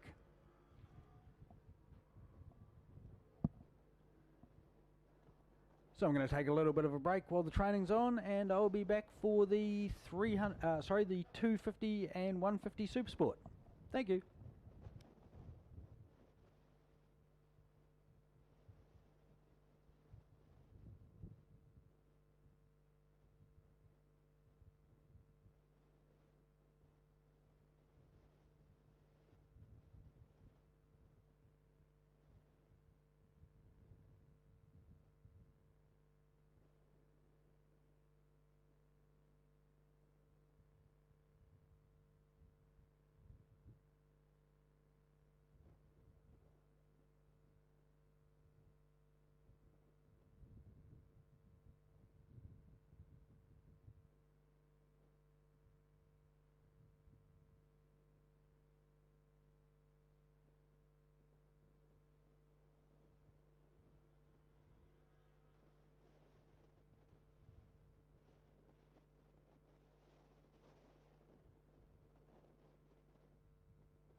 Alright, ladies and gentlemen, here we go, ready for some more racing. This will be the rerun of the 250 and 150 Supersport Race 2.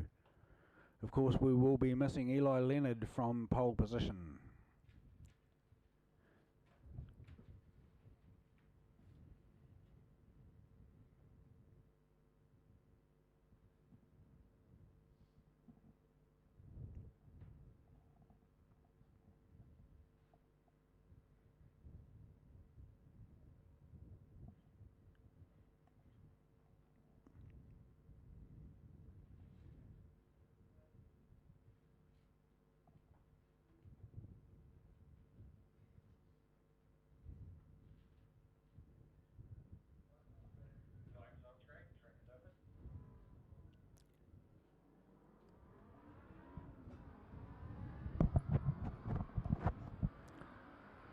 So here we go, 150 Supersport and 250 production making their way out.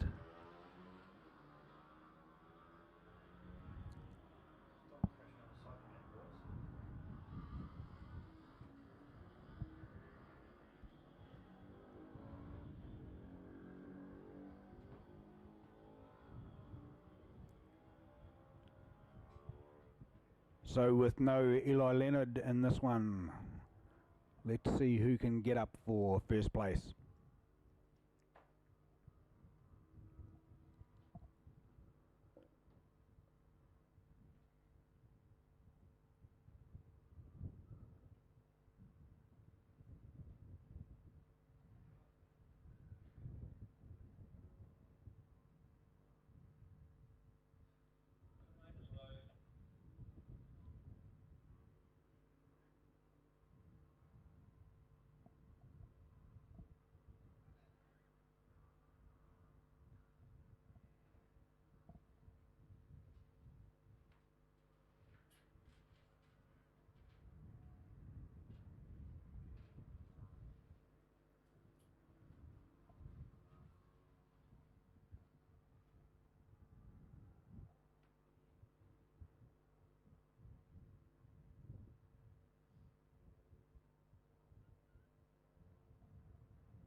So up in the commentary tower with me, I've just had Neil Freeman walk in from New Zealand ECU tuning.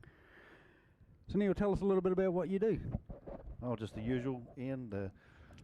Basically dyno tuning motorcycles, road or race, ECU reflashing, things like that. So tell us a little bit about ECU flashing, mate. What's the purpose of that? A lot of bikes nowadays have inbuilt restrictions, ride-by-wire controls, torque limitations, depending on the bike. A lot of the modern Yamaha CP3 engines all have inbuilt restrictions for various reasons. So there is a lot of bikes out there that for very little money can achieve full power and rideability. And the biggest problem around Christchurch is trying to ride at 50 kilometres an hour with the snatchy fueling because of mission control derivatives, if you like that sort of word. But yeah, all those things can be remedied pretty quickly. Right. So we can make cleaner power and better fuel economy. Generally speaking, yeah. Nice. So in terms of a race tune, you provide that as well? Yeah, a lot of stuff you see out here is, well, basically everything's now fuel injected. You don't really need to have the piggyback systems we had to have 20 years ago. You can, bar very few exceptions, you can pretty much read or write any ECU that you see on the track today. I can't immediately see anything that you couldn't do. Oh, amazing. So much performance to be gained through that? On the smaller bike class, where something like 1 or 2 horsepower is everything, you can the difference between winning a race when it's down to that sort of power levels. Yeah, smaller bikes for sure. If your bike's set up correctly, it will be more than likely going to be the fastest bike on the track if you do it right. Nice. So the bigger bikes, it's just a clean up really, make them fueling properly, nice and crisp coming off the corners, and good engine braking. Can you do things like play with the engine braking and that sort of thing on them? Not every bike. A lot of the more modern stuff, if it's ride-by-wire, generally speaking, yes, you can modify the engine braking maps, and that's where a lot of the time goes. But if you're going to be doing engine braking maps, you're not really going to get any data on a dyno. That has to be done on the track for the individual, so it's quite an involved process.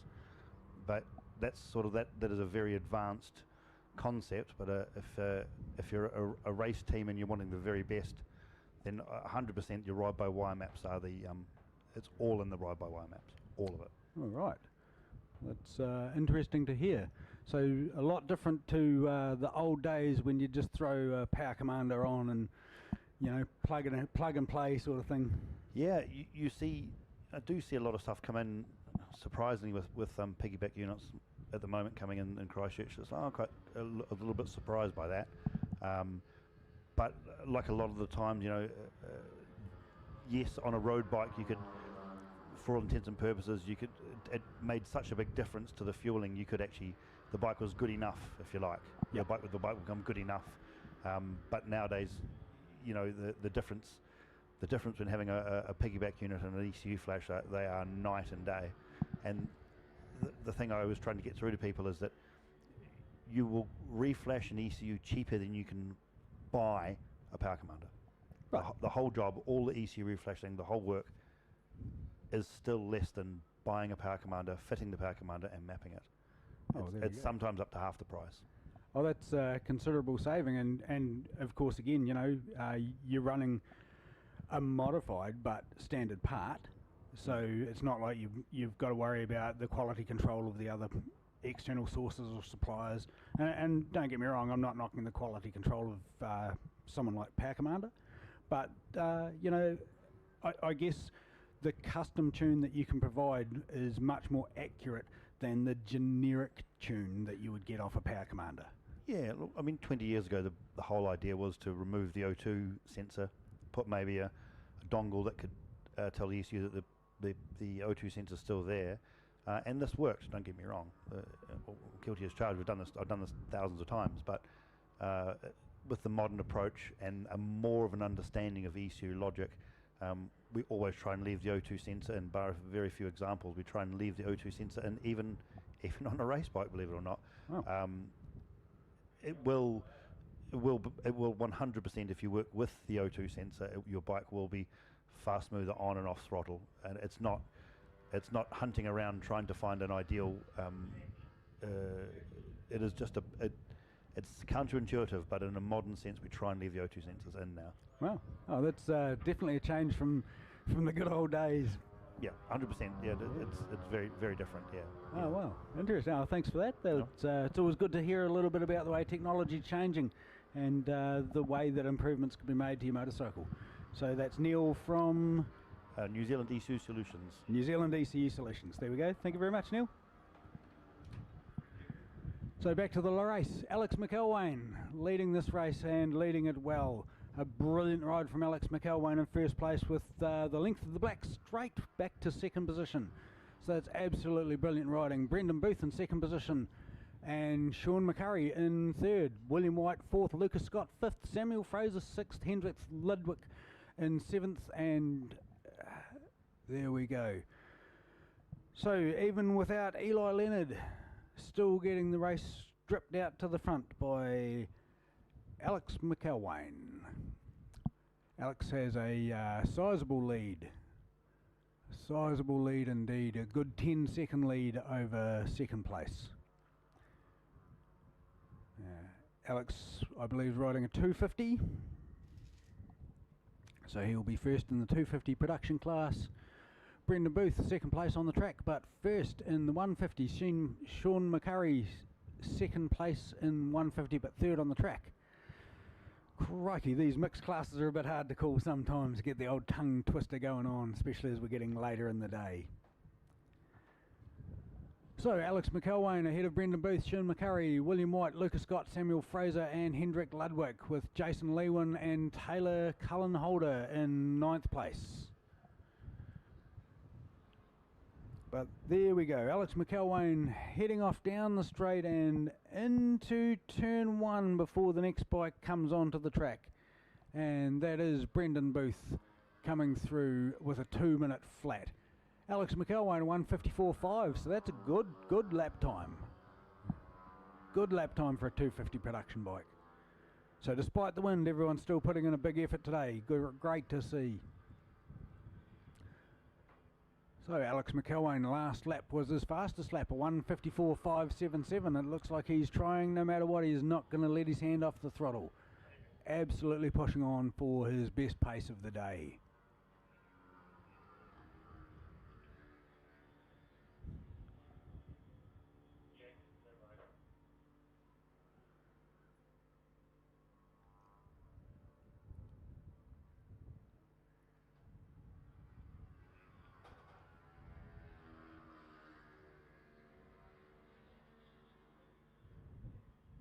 That was Jack Nimmo across the line with a 2:14. Nice to see Jack out racing again. We always talk about the front runners, but I can assure you, without the tail end of the field, we would have no front runners.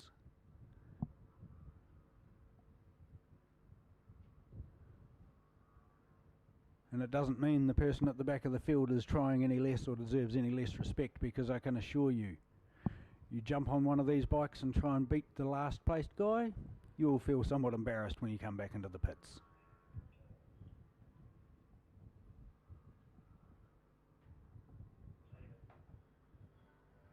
And that wind must be really starting to play some effect now, as we see Alex McElwain hugging the left-hand wall. Most of the time the riders come down on the right-hand side of the straight. But Alex choosing to hug the left-hand wall, and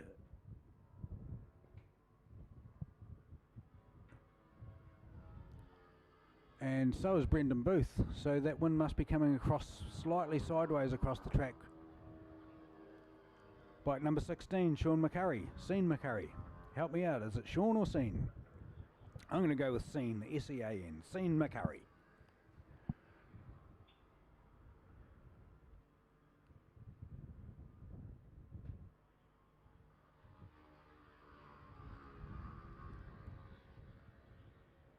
Massive lead now, massive lead for Alex McElwain.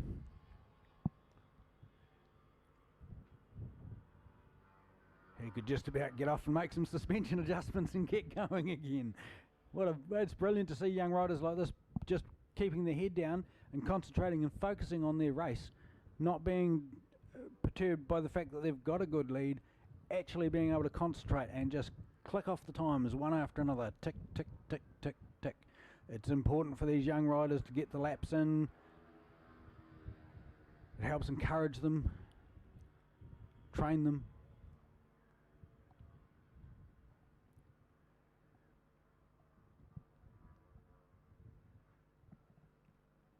Of course, 250 production used to be one of the most hotly contested classes in the paddock. Over the years, riders like Andrew Stroud, Tony Rees, Simon Crafer, Aaron Slight, all coming from a 250 production background. Bruce Anstey, the legend, absolute legend of the Isle of Man. Bruce Anstey started out 250 Grand Prix. Sorry, 250 production. 250 production. Yep, it would have been RG 250s, TZR 250s. I started on a TZR 250 back in 1987 or 88. A long time ago now. Let's not talk about how old I am.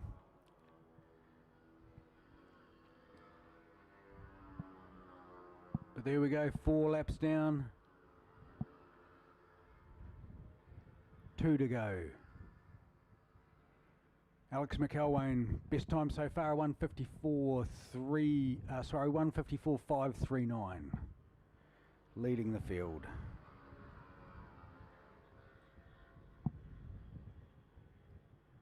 It looks like Wendy's preparing the white flag, getting us ready for the final lap.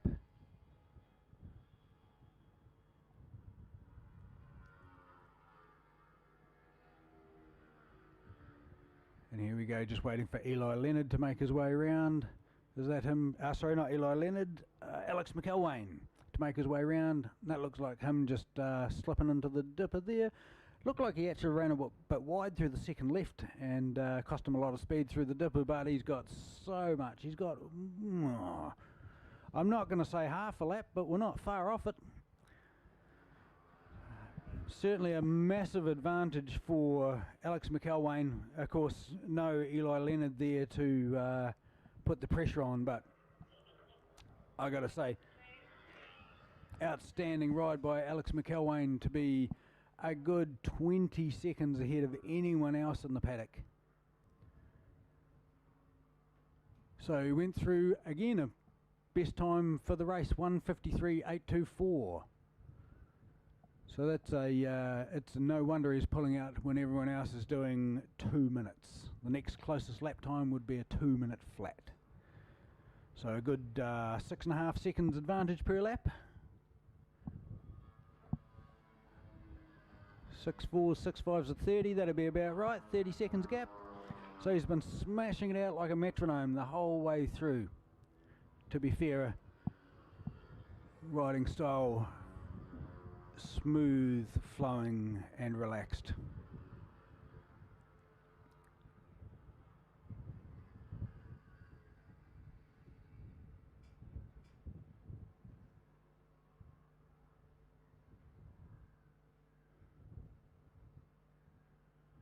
So just trying to pick him out on the track now. Is this him picking his way through this gaggle of riders here? Coming up into the, it looks like him, yep, there he goes, popping his head out, and he comes through into the first of the double lefts into the dipper. And I can tell it's him because he's carrying a huge amount more corner speed than the 3 bikes behind him. Although one of the other riders on those bikes has decided to pick up his pace and try and make chase. Good on him, because that's how you learn when you're getting lapped. See if you can drag onto the back of the faster guy in front of you, providing there is no other racer coming through behind you. But here we go, Alex McElwain. Absolutely storming ride. Alex McElwain takes the checkered flag, takes the 25 points.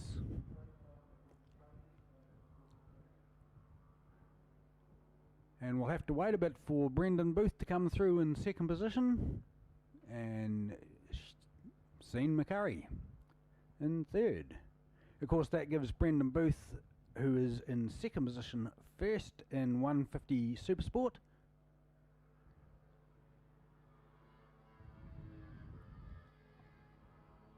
And there's Brendan going through with a 1:59.8, and Sean McCurry also going through with a 1:59.4. So that's first and second in 150 production.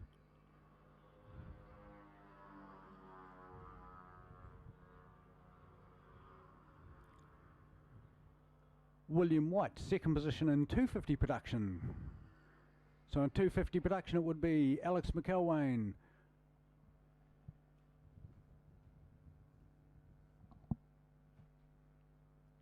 in first position, followed by William White, Samuel Fraser, Jason Lewin and Taylor Cullenholder, with Nathan Prince behind that. So there we go, that concludes the 250 and 150 SUPERSPORT race. Up next we will have a training class. Very small numbers in the training class today, but please show some patience while these juniors get an opportunity to go out and do some training.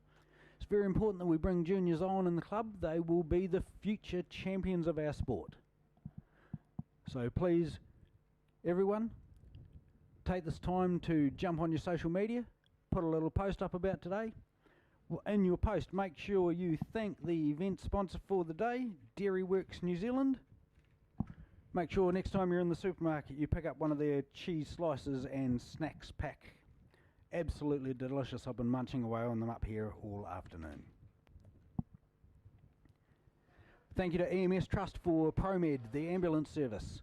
Without you guys we would be not able to run Also Motorsport Rescue. Thank you very much.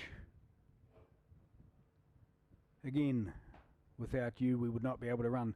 The officials, the flaggies especially out there in the cold.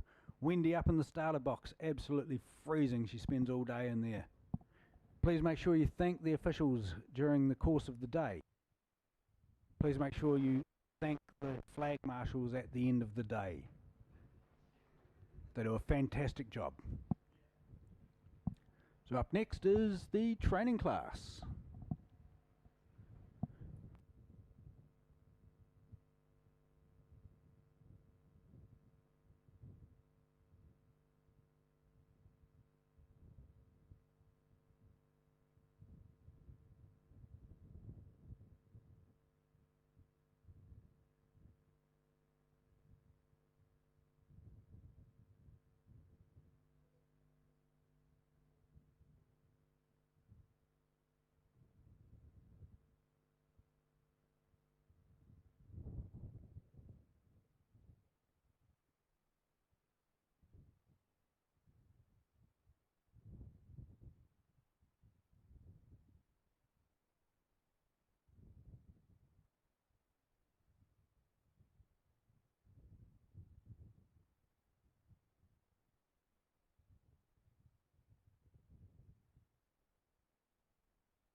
So here we go, ladies and gentlemen, everyone forming up for Formula 3.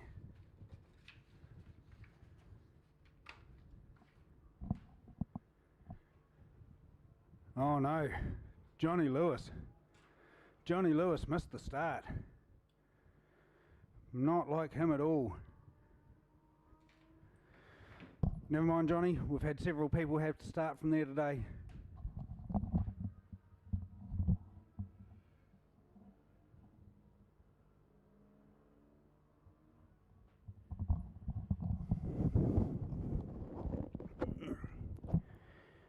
Unfortunate Johnny Lewis having to start from pit lane, but that's the rules. We allow 1 minute for track entry. If you're not ready, you're not ready.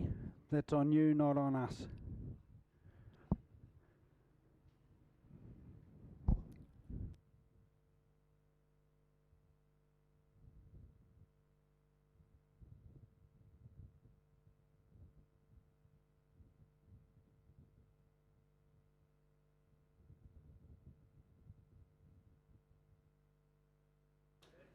So this is going to be a difficult race for Johnny Lewis, bike number 54, starting from the pit lane.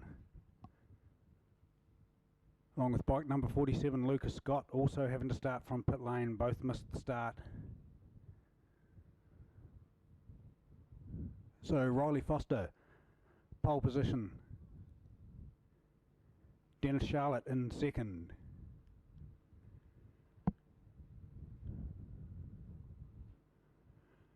Nick Bolink in third.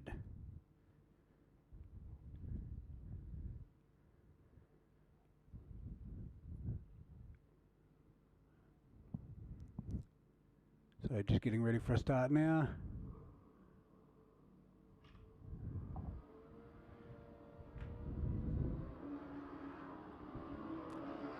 Dennis Charlotte gets a good start. Nick Bolink a bit of a wheel stand. Riley Foster gets a good start as well on the motard. And there we go, the two runners from the pit lane. Johnny Lewis and... was that Lucas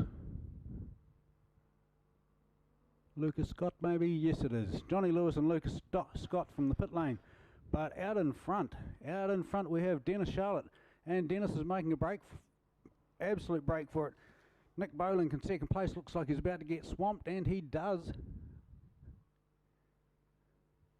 Nick Beaumont absolutely swamped there into the hairpin.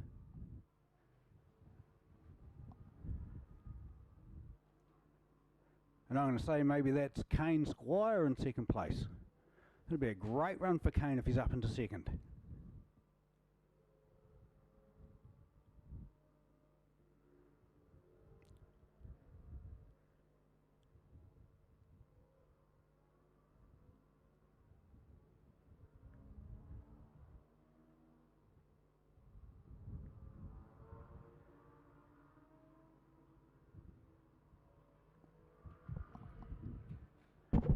That does look like Kane Squire that's made the move through to second place, ladies and gentlemen. We'll see as they come across the start-finish line to get confirmation though. But I'm going with Dennis Charlotte, followed by Kane Squire. And here comes Dennis, and again after lap one he's got a good buffer. So there's Dennis Charlotte across the line.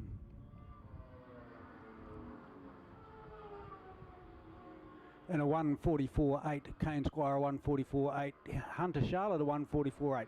So that's Hunter Charlotte in third place, moved up on the Yamaha R6 powered 450. And we have a bike down on the infield as well. Bike down but out of harm's way and pushing off into the distance.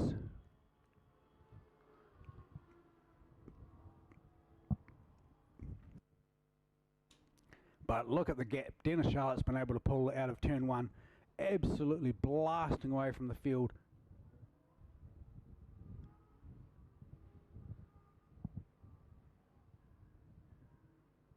Hard to see anyone catching up with Dennis. And it is Kane Squire in P2. Go Kane, that's absolutely brilliant riding.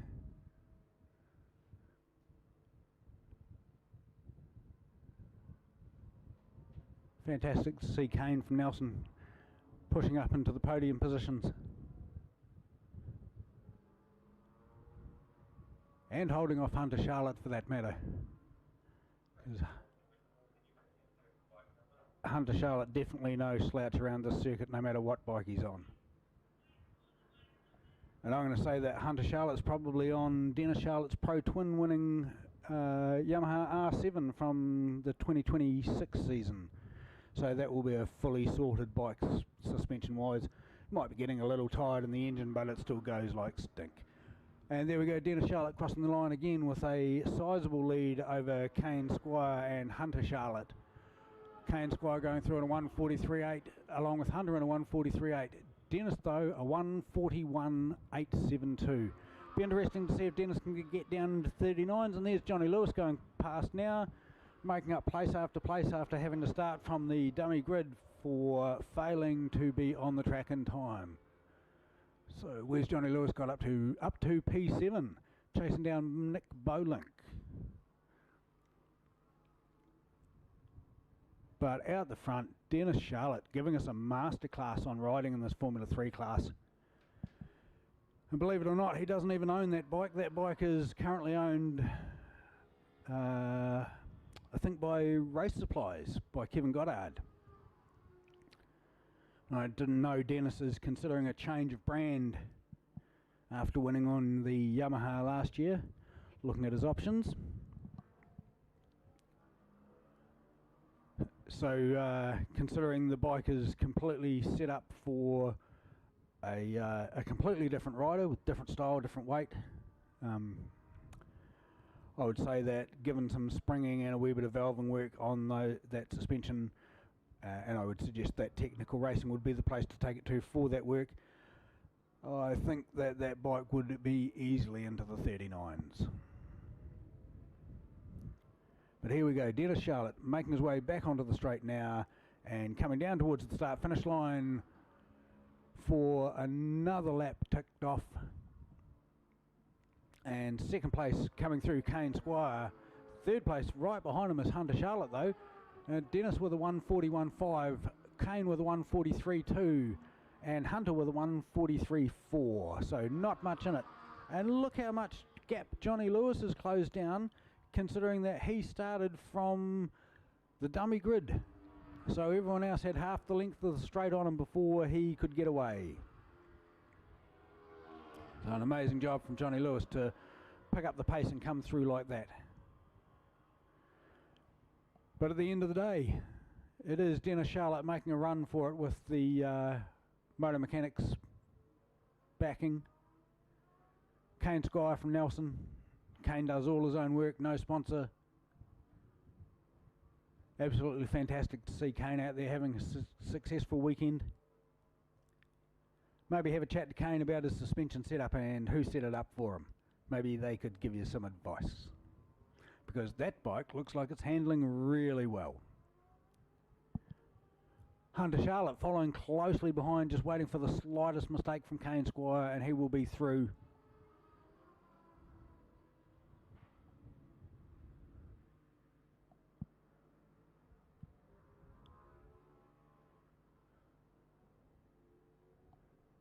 So Dennis Charlotte, has he put his head down or is he just going to cruise for the rest of the race? He's got no need to be hammering it. The white flag's out. He's got 3/4 of the length of the straight advantage over Kane Squire, but Kane's going to need to keep his attention span hard out focused, because Hunter Charlotte 1:42.3 compared to a 1:42.2. There's nothing in it between those guys. It's going to come down to who wants it the most, and I can assure you Kane Squire will want this. This will be one of Kane's best placings for a long time, and he will not want to give that up. So watch for a braking duel as we come down into the hairpin, ladies and gentlemen. Kane Squire and Hunter Charlotte. And you can see Hunter close up under brakes, but as soon as they come out the other side, Kane gets on the throttle a little bit earlier, and you watch that gap pull back out again. Zip, up it goes. Although Hunter did a brilliant job through the mid corner that time. And look, closing up again under brakes. It looks like he wants to have a lunge. Where's he going to try and set himself up for? Is it going to be the the right-hander? The entrance into Fulton Hoganesses? Is it going to be the left-hander?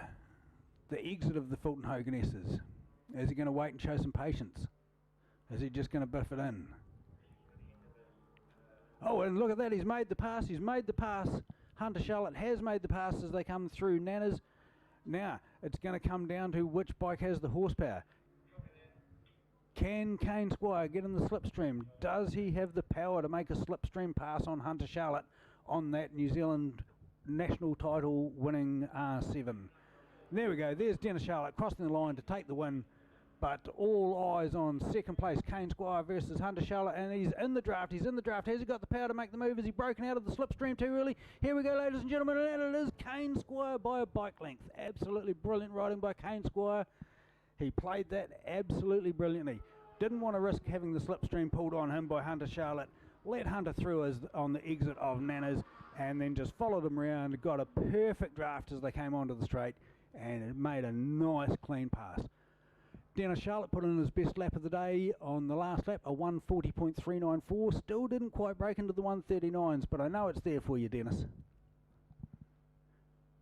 So a great race there by Dennis Charlotte in first place. A fantastic ride by Kane Squire all the way from Nelson on the Yamaha R6 450. Followed by Hunter Charlotte on the Yamaha R7. Absolutely brilliant race between those two the whole race.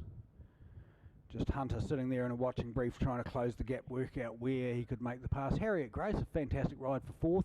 Absolutely brilliant. Harriet on the Honda CBR 650 supported by Casbolt's Honda. Absolutely great ride for Harriet in her first proper meeting on that bike. Change of team, a change of bike, a change of capacity and a change of class. For Harriet Grace, the only woman to ever win at Wanganui. So we'll just take a short break while Motorsport Rescue goes out for a collection. We did have a stoppage over on the far side, over at the entrance to Fulton Hogan.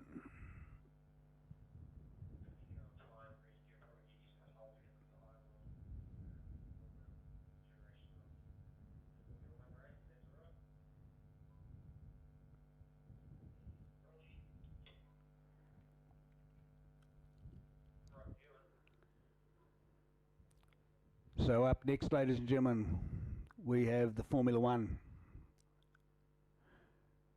Formula One Superbikes, Formula 2 as well.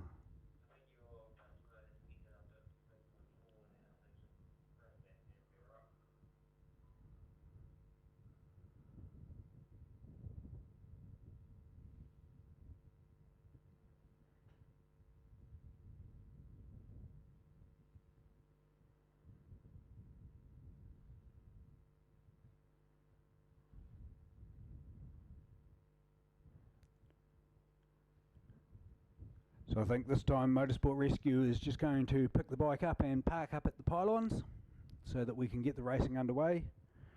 We are starting to run short on time. 3 minutes past 4, and we do have a time limit on the circuit.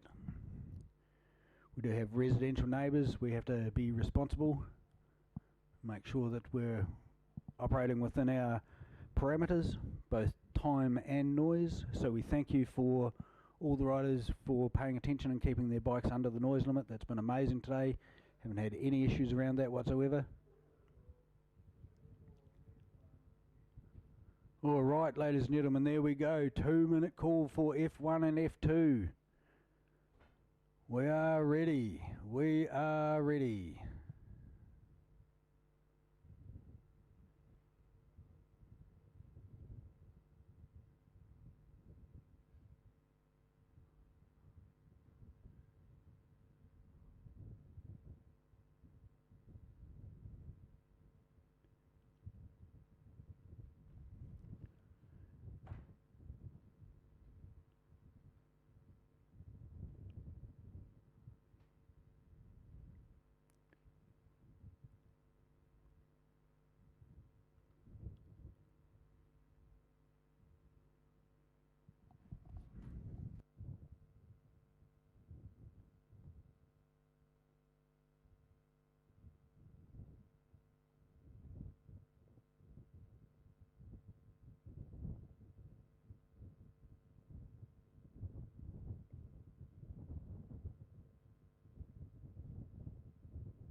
Ladies and gentlemen, here we go. We have had the track open call for Superbike and Formula 2.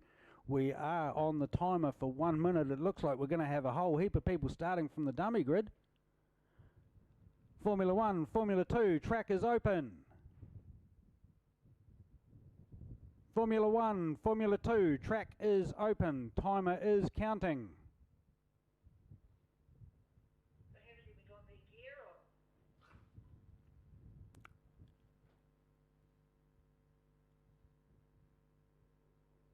Formula 1, Formula 2, the track is open. You should be on track.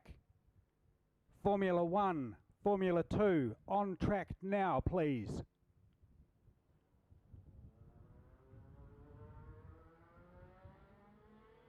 Well, it looks like we're going to have a whole heap of Formula 1 and Formula 2 bikes starting from the dummy grid.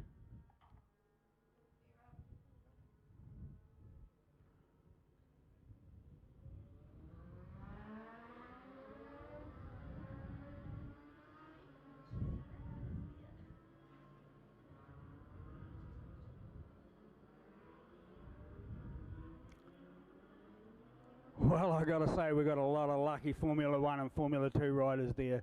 It appears the stopwatch was broken and they got just slightly more than their 60 seconds.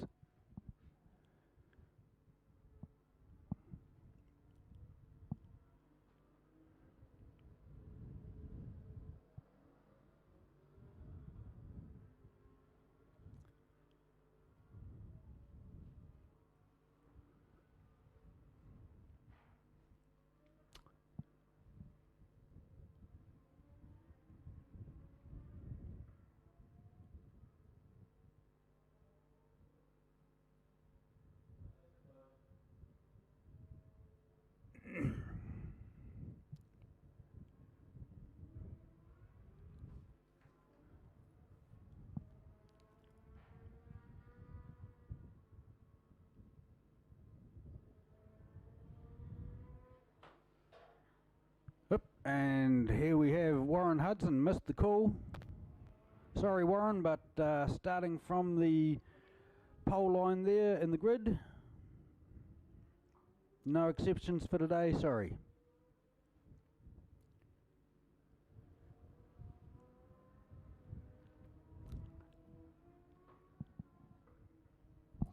So it's unfortunate for the riders that missed the call, but it is the rider's responsibility to be ready on time.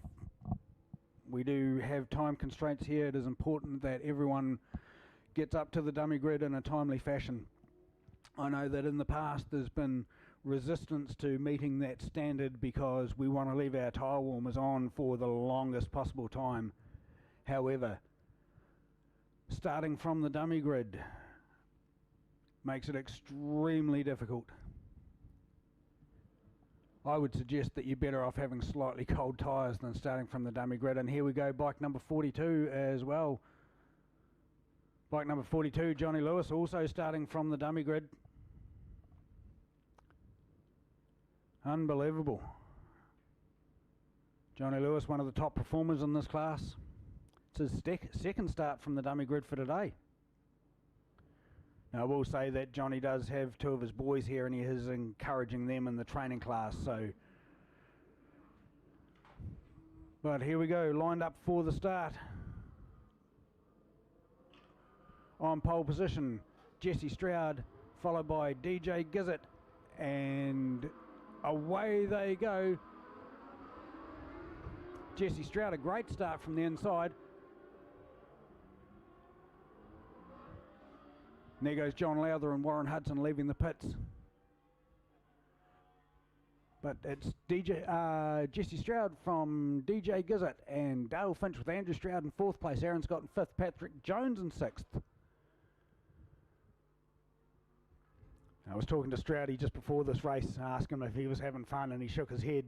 He doesn't like sitting back in 7th place, so let's see what he can do about this. There he goes, popping back up into 4th place. Good on you, Stroudy. He did say that it's been 9 years since he's tried to ride a big bike, and he's given himself 1 day's worth of preparation. He came out on Friday and did some laps. It was the first time he's ridden a big bike in 9 years. So to be out there currently running around in 4th place ahead of Aaron Scott, no mean feat. Well done, Andrew. great to see you back and having a squirt, mate.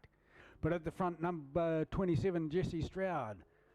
Jesse's moved down from Christchurch, down to Christchurch from Hamilton, brought his lovely wife with him. They're looking for a good start here in Christchurch. Oh, and look at that, what a nice move up the inside that was. Very, very clean and tidy by Dale Finch. Dale's an extremely tidy rider. He's a high-speed, clean, fast, safe racer. He's a pleasure to race around and a pleasure to be around. Absolutely top guy. So here we go, Dale Finch. Dale Finch leading them onto the straight with Jesse Stroud behind and Dan Jenkins Gizzard from Technical Racing in third position. Back to Andrew Stroud and Aaron Scott. Now, of course, Andrew's riding a 600cc bike and Aaron Scott's on the big V4 Aprilia, so massive performance advantage to be had for Aaron, but all the same. Garth Wilson in 6th place, Patrick Jones in 7th, Carl Waho in 8th, Kane Squire in 9th, Jack Cotton in 10th place. That's a good ride from Jack on that old CBR 600, 2002 model, I believe. So that'll be on pretty ordinary suspension by the standards of the current RSV4s and the likes of Dale Finch's bike and Jesse Stroud's bike. But there we go, Dale Finch heading them off with Jesse Stroud in 2nd place and Dan Jenkins in 3rd place. And if you want suspension advice while you're here, Dan Jenkins is the man to talk to from Technical Racing.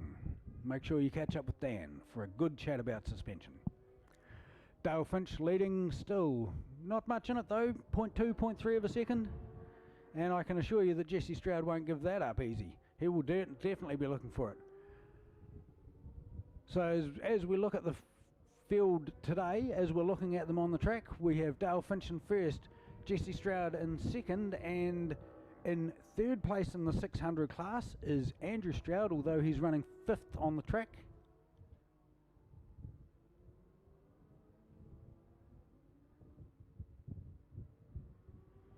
No, sorry, that puts him in 4th place. 4th place.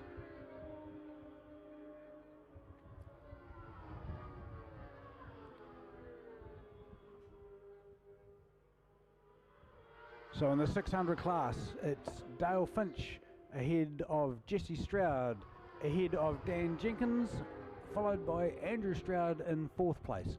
In Superbike it is Aaron Scott, followed by John Lowther, Garth Wilson and Patrick Jones, with Carl Waho in 4th place. So again, the Formula 2 bikes having the measure of the Formula 1s today.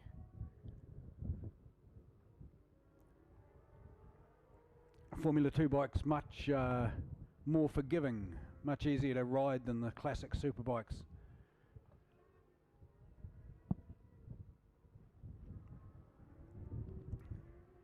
But it's still a good battle going on for 1st and 2nd place. Jesse Stroud determined not to let Dale Finch get away on him.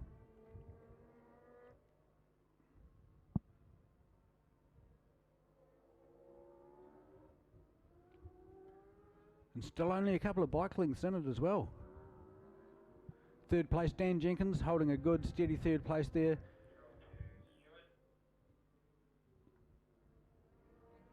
So here we go. It is Dale Finch as they round onto the straight again. Jesse Stroud sitting in the slipstream. Can he use the slipstream to pull in any distance, or is that...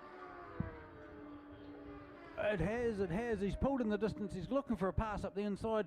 Now, I've got to tell you, it's going to be a big pass if you try and make it down there, because Dale Finch is an absolute demon on the brakes. But look at that. Jesse Stroud tucked right in behind him now. He's putting the pressure on, and it's really going to take a concerted effort from Dale Finch to break Jesse Stroud. Jesse Stroud is looking like he really wants to make a pass.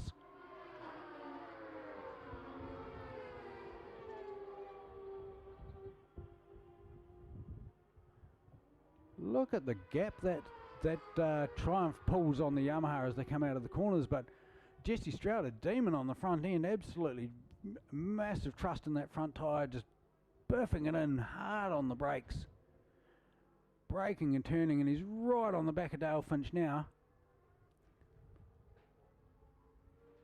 as they come around Nanas and sweep up into the Parks Towing S's. It is Dale Finch by nothing, absolutely nothing, as they tip in across into the double left into the dipper. And we are coming up to the white flag lap, ladies and gentlemen. It's all on for young and old after this lap. Here we go. Can Jesse Stroud get in the tow? Can he make that pass earlier? He looks like he's got a good run as they come through CMG Motorcycles corner onto the straight, but look at that. Look at that. Dale Finch just puts in an absolute blinder, breaks the slipstream, breaks the tow. Jesse Stroud's too far back to get a tow. Absolutely fantastic drive there from Dale Finch as they come down, and his personal best for the day, a 1:33.598, followed by a 1:33.885 for Jesse Stroud, so they're both trying hard. 33s at this time of year in this weather condition is quite an amazing time. We're only a couple of seconds off national lap record pace, which for the first meeting of the season is quite something. Look at that, Jesse Stroud having another look as they come into the hairpin, and now he's going to have a look into the right-hander as he's got it done. He's got it. He's close. He's side by side. He can't get it done. He's squeezed out by Dale Finch. Dale's not going to wear that lightly. Is he going to have another look? Is he going to dive up the inside into Nana's? No, he's going to wait. He's going to have a lunge around the right-hander. Is he close enough here? No, he's not close enough here. It's going to take a big lunge. Not close enough here, but can he get it done into the left? No, Dale Finch knows that trick all too well and covers it off.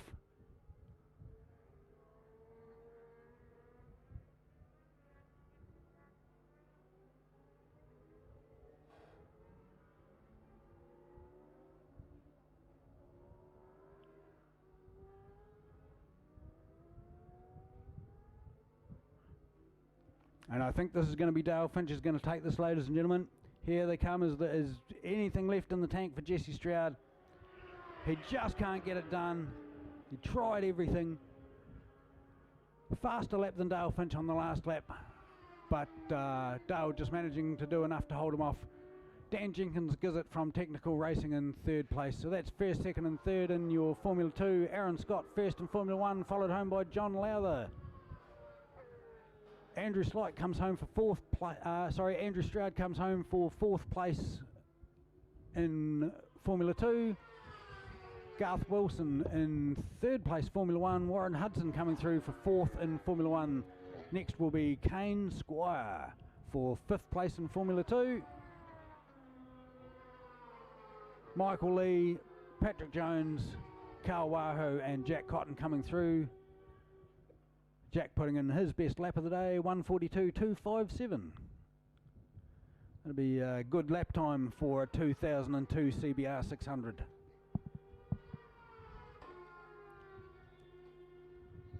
To be fair, even if it was a 2008, it would be a good lap time. So great riding there. Dale Finch, absolute champion. 1:33.78 with his best of a 1:33.59.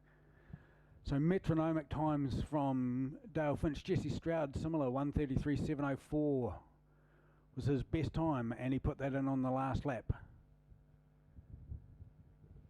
Dan Jenkins, best time of 1:34.8, final lap of 1:36.9. Aaron Scott, best of 1:36.5.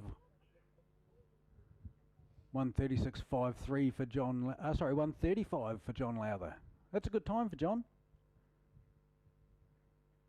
Obviously starting to get to grips with the bike now.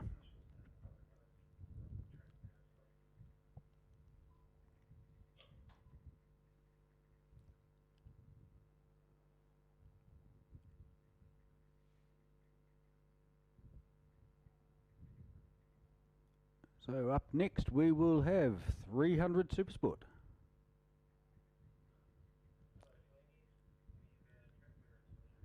Great class, the 300 Supersport. You've got some extremely experienced racers racing the Supersport, 300 Supersport class. As well as it's a good step up class from 250 production. There's generally plenty of second-hand bikes available for purchase at an affordable price. So it's a good way to go racing. But if you want to start out, if you're starting from scratch, if you know nothing about racing, if you just think you might want to go for a bit of a time around the track and have a try yourself, come out and have a go on one of our have a go days. If you don't want to ride your own road bike, that's fine, no problem at all. We've got bikes here that you can hire from Motorcycling Canterbury. Pop in and see any of the officials and have a chat to them about hiring a bike for the next event. It's very affordable. They come serviced, quality tyres, they're ready to ride. Pay for a bit of fuel in the bike hire and away you go. It's a great opportunity to get into racing for next to no money. You can hire boots, you can hire leathers, back protector, chest protector and gloves. We do ask that you buy and bring your own quality helmet though.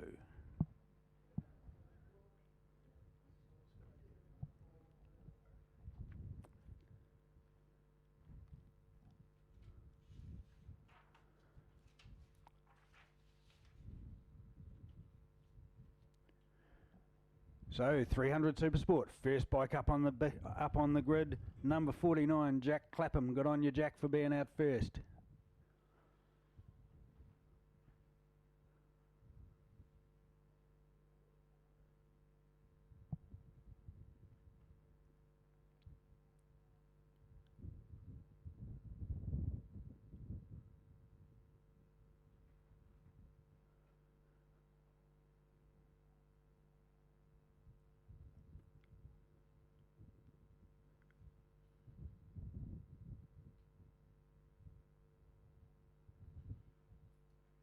So this is going to be an interesting race with Hunter Charlotte, who by all rights should really be cleaning up this class, but is just sitting back and taking it a bit easy because he's off to Japan to go racing in a couple of weeks and doesn't want to end up hurting himself.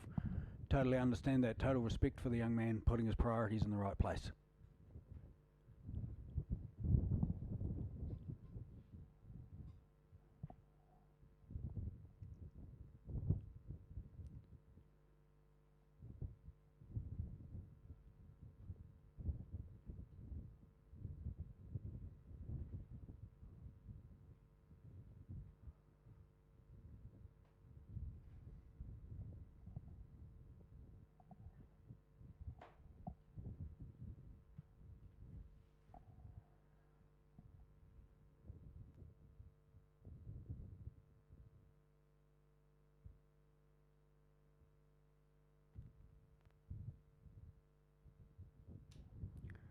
Bike number 79, Doug Rayner, also making it out to the dummy grid with plenty of time to spare. Good to see. Carlin Self forming up in his normal position, heading out the field as they lead off.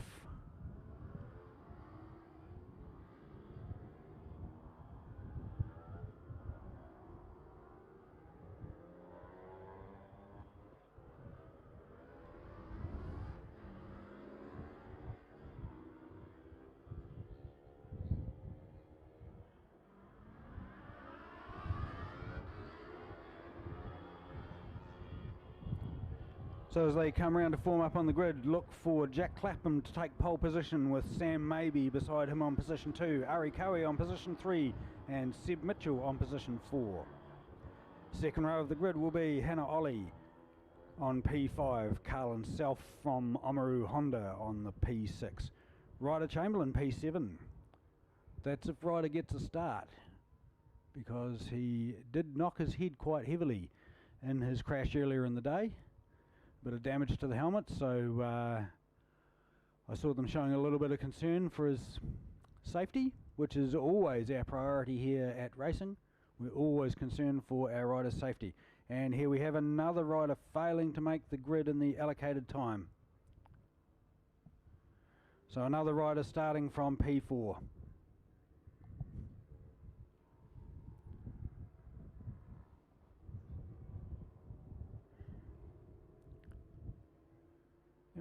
Unfortunate that riders have to start from the dummy grid, and sometimes I understand the frustration from the riders when they pull up, and as they're pulling up the light turns red and they think, why can't you wait for me, why can't you wait for me? The truth is everyone else on the track has made the effort to be out on time.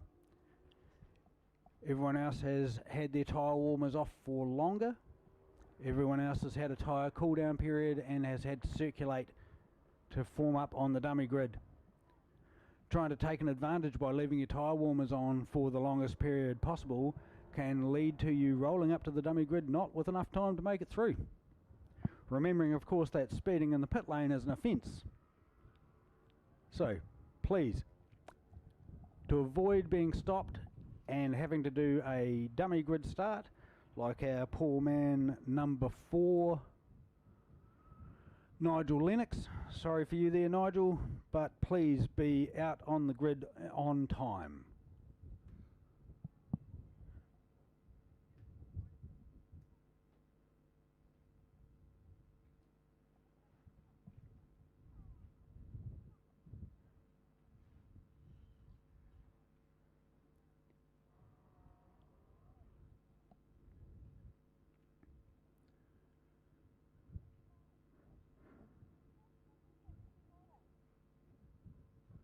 There we go, hole in position 3, Ari Curry. Ari Curry hasn't made it out either.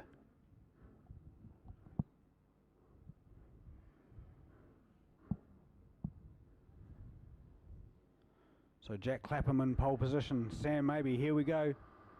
Lights off, a good start from P4 from Seb Mitchell, and Seb Mitchell takes the whole shot and he's away. So great start from P4. Nigel Lennox making a start from the pit lane. Unfortunate, but a lesson to be learned by all riders. Do not be late forming up on the grid. It will cause you a major penalty. So Jack Clapham, Seb Mitchell away at the front. Followed by, I'm going to suggest that's Hunter Charlotte maybe with the orange.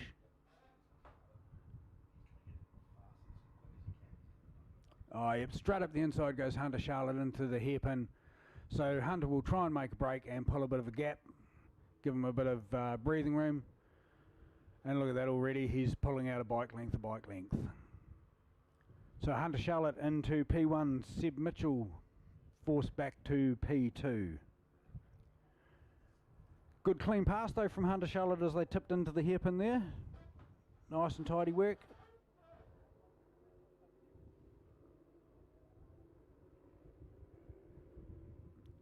So Hunter Charlotte maintaining a nice tidy line as they come through into Parks towing S's.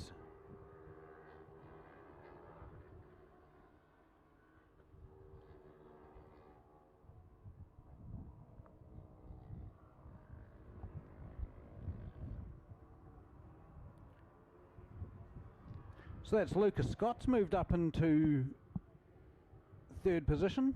It's good riding from Lucas, started on the 3rd row, P9. That's fantastic riding. And here we go as they run down to the start finish line. We have Hunter Charlotte from Jack Clapham.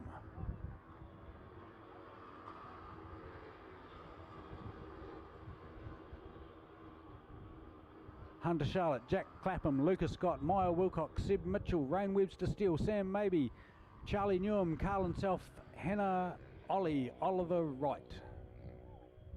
In that order as they cross the line.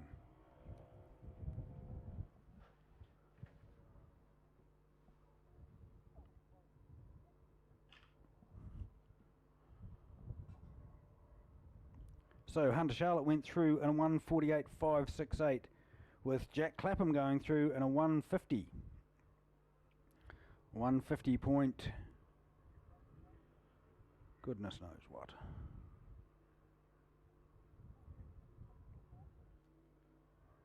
1:50.684. Luke's got a 1:50.2. Maya Wilcox a 1:50.2. Then we drop down to Seb Mitchell a 1:52.2. Rain Webster Steele a 1:53. Sam Maybe a 1:54. Charlie Newham a 1:53. But as we look back to the field, it is Hunter Charlotte and he's managed to make that break. He's got 6 or 7 bike lengths now ahead of Jack Clapham. Of course, Jack will not give it up easily.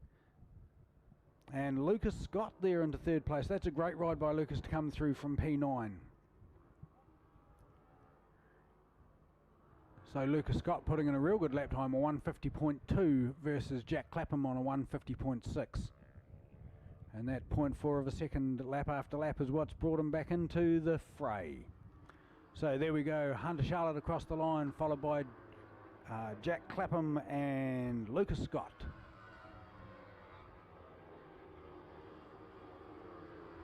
Hunter Charlotte, Jack Clapham, Meyer Wilcox, then Lucas Scott. That's a great ride from Meyer, coming up into third place.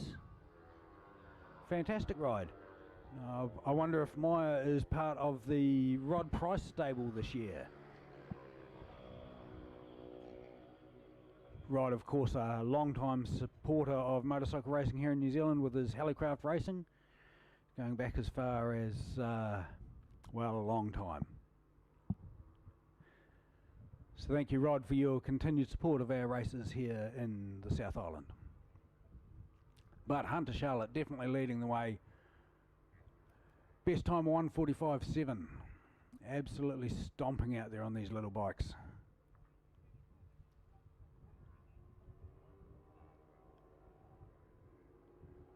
So Hunter Charlotte ahead of Jack Clapham in second place and Meyer Wilcox in third. Lucas Scott forced down to fourth place. Seb Mitchell in fifth. Sam maybe in sixth.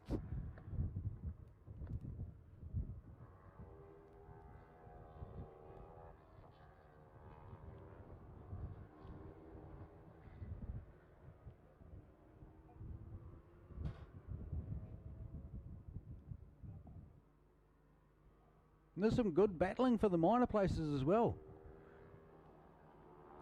as they come in and out of the dipper. Good battling there, but at the front, here we go, Hunter Charlotte with a 1.5 second lead over Jack Clapham. And there's Lucas Scott back past Meyer Wilcox as well. Meyer is getting the treatment from Seb Mitchell too. Let's see if Meyer can manage to pull back some of that gap.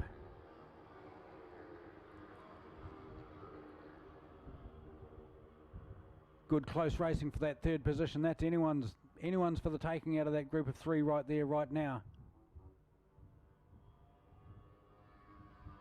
Oh, squeezy as they go in through Link Kink. You can't fit three bikes through there, people. And a wee bit of a braking duel into the hairpin as well. Who's going to get the better of that? Looks like Lucas Scott's managing to pull away there.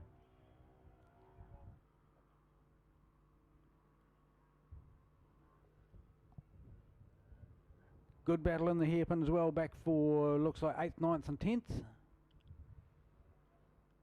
course, every point is valuable, every position is more points. But as we look to the head of the field, it is Hunter Charlotte with a masterclass. Just cruising. He said he came here to the event today just to keep his hand on a bike and just to cruise around, keep his eye in. Well, it doesn't look like there's much cruising going on there, Hunter Charlotte. Ripping out to first place ahead of Jack Clapham. Both doing 1:45s, 1:45.5 for Hunter and 1:45.6 for Jack, so a 1/10 of a second in it per lap. We're not talking much at all. But that dice for third place, that's where the action's at. Third place between Lucas Scott, Meyer Wilcox and Seb Mitchell, and we're on the white flag lap, ladies and gentlemen. It is all on now. Watch this group of three. There we go. Now that group of three is battling for third place, and they will battle all the way to the line. So that's Seb Mitchell, Lucas Scott and Meyer Wilcox. Seb Mitchell just having the slight advantage, but look at them as they go into turn one. They've squeezed someone out a little wide. That's cost someone some pace. Can't work out which rider it is from here yet. But as they come down the back straight, there's going to be a fierce braking duel. Here we go, here we go. Who's got the edge? Oh, nicely done there. That was very tidy riding there. Unfortunately can't... Oh, and look at that lunge up the inside into the right hand. That is a beautiful pass, ladies and gentlemen. That is the best pass I've seen today, and I will call that. That is the best pass I've seen today. Absolutely fantastic. Just fired it in there across the nose, not concerned. Took it in with way more corner speed, and look at that, comes out the other side grinning.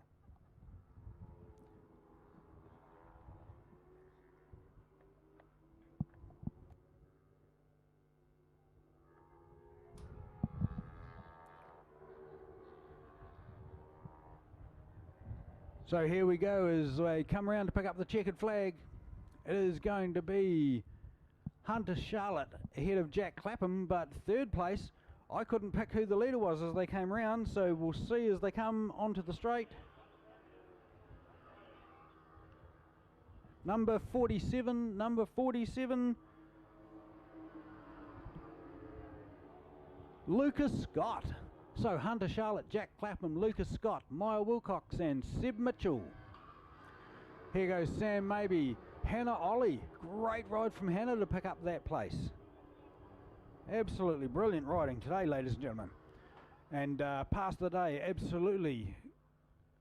Pass of the day goes to Lucas Scott for his brave dive into the right-hander turn 6 Fulton Hogan.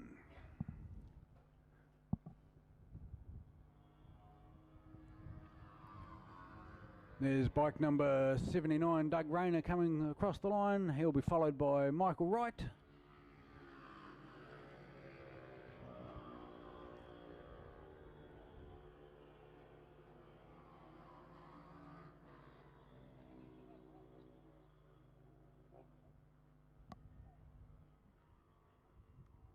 So Hunter Charlotte with the best time, a 1:45.3, followed by Jack Clapham, best time 1:45.6. Lucas Scott a 1:46.7, but Lucas Scott wins the award for pass of the day. What an amazing pass, super tidy, super clean and super confident into the right-hander turn 9 Fulton Hogan. Absolutely brilliant.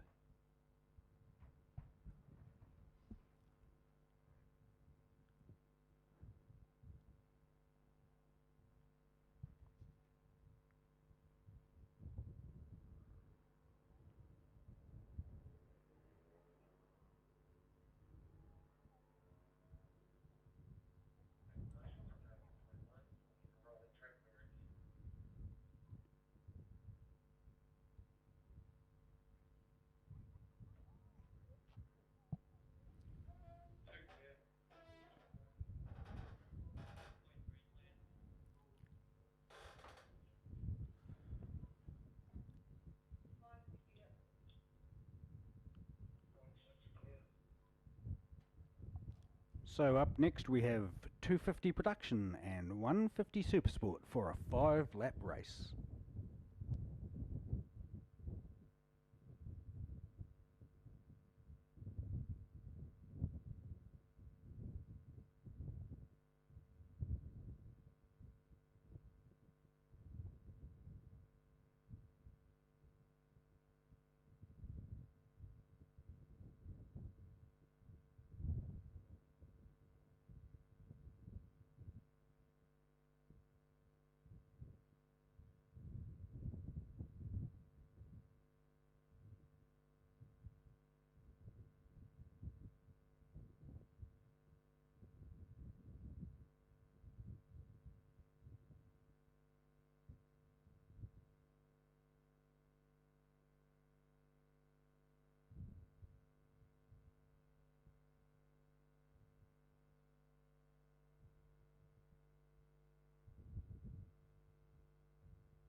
So here we are, ladies and gentlemen, the last official race on the program for today. 250 production, 150 SUPERSPORT. An interesting mix of bikes.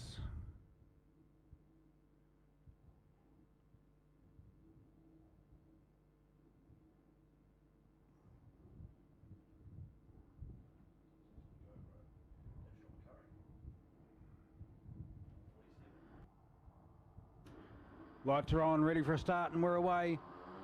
Bike number 11, Eli Leonard. Look out for him. He'll be desperate for points after crashing in the second race today and finishing off with 0 points. Oh, and there's Lucas Scott managing to get away at last. Bike stalled on the dummy grid. Of course, he did the right thing, pushing it out of the way. Scary, scary stuff when you're sitting on the dummy grid when your bike stalls. You really want to be out of the way as fast as you can in that situation.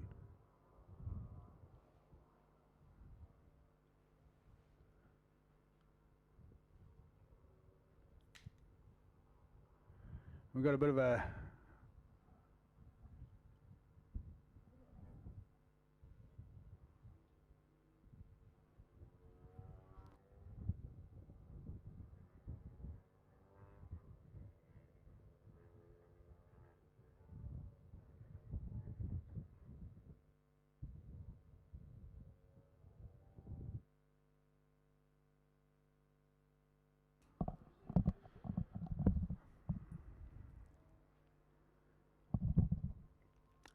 So here we go as we come out of Nana's and into the Parks Towing S's. That is Eli Leonard in second position. Who's that out in front?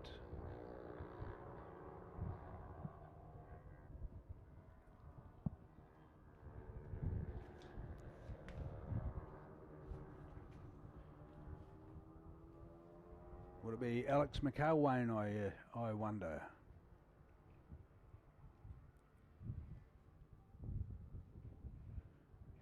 Maybe he's got the bit between his teeth after his first race win today. And it is Alex McElwain with 1:56.8 leading Eli Leonard with 1:57.7, so a full second a lap faster. William White in third place.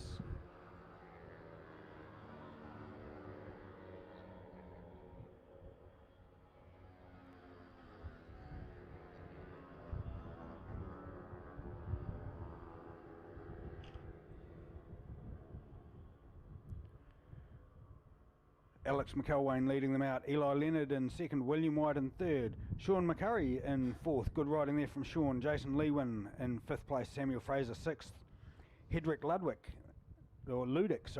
sorry Henrik, I'm getting your name wrong all day, I will get better at it, Henrik Ludick, there we go, bike number 50. Position 8, Taylor Cullen Holder, bike number 699, followed by Grizz Miles, bike number 55. Our own Angela Charlotte, bike number 3 in P10, followed by Nathan Prince, Lachlan Moore, Philip Main, Kira Cust and George Lewin in position 15 with Jack Nimmo in P16. But out the front it is still Alex McElwain leading with a good second gap over Eli Leonard. Maybe Eli feeling the effects of the get off this morning. And happy just to roll home and pick up the 20 points in this one. We'll see though. Eli hasn't been happy to settle for points at any stages of last year, so I wouldn't imagine he'd be happy to settle this year either. Looking like he's trying pretty hard to close that gap.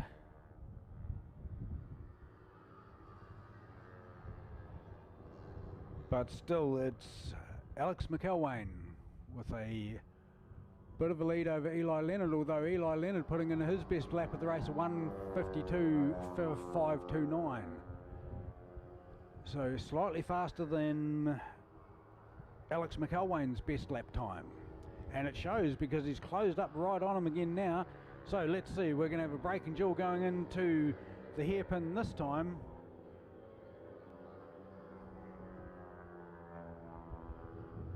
Look at that gap close up. He's going around the outside, Carried too much corner speed, but look at the distance he closed. It was an error, it was a mistake. He went in too fast and too hard, but he still managed to close the distance. And look at that, he's looking, he's up the inside, he's made that right-hand pass move. That is absolutely brilliant from Eli Leonard. That's the second pass move I've seen there today, and it's been an absolutely brilliant, clean one. Fantastic move. And look at that, I said he wouldn't settle. Look at that, he's away. He's managing to put his head down, he's trying to pull a gap. That was a great pass. One of my favourite passing spots, that one actually. I really love watching passes into there. You can see them coming from a mile away. Unfortunately, no mirrors on the bike, so the rider in the front can't see what the back rider's planning. And look, there's Eli Leonard having a wee look underneath his arm just to have a look behind him, see if he's managed to break the toe of Alex McElwain, but he hasn't. Alex is sitting right there. So here we go, coming to the end of the third lap, and it is Eli Leonard by 2 bike lengths from Alex McElwain. And then we have almost the length of the straight back to third place, which at the moment is William White, but that might be under challenge.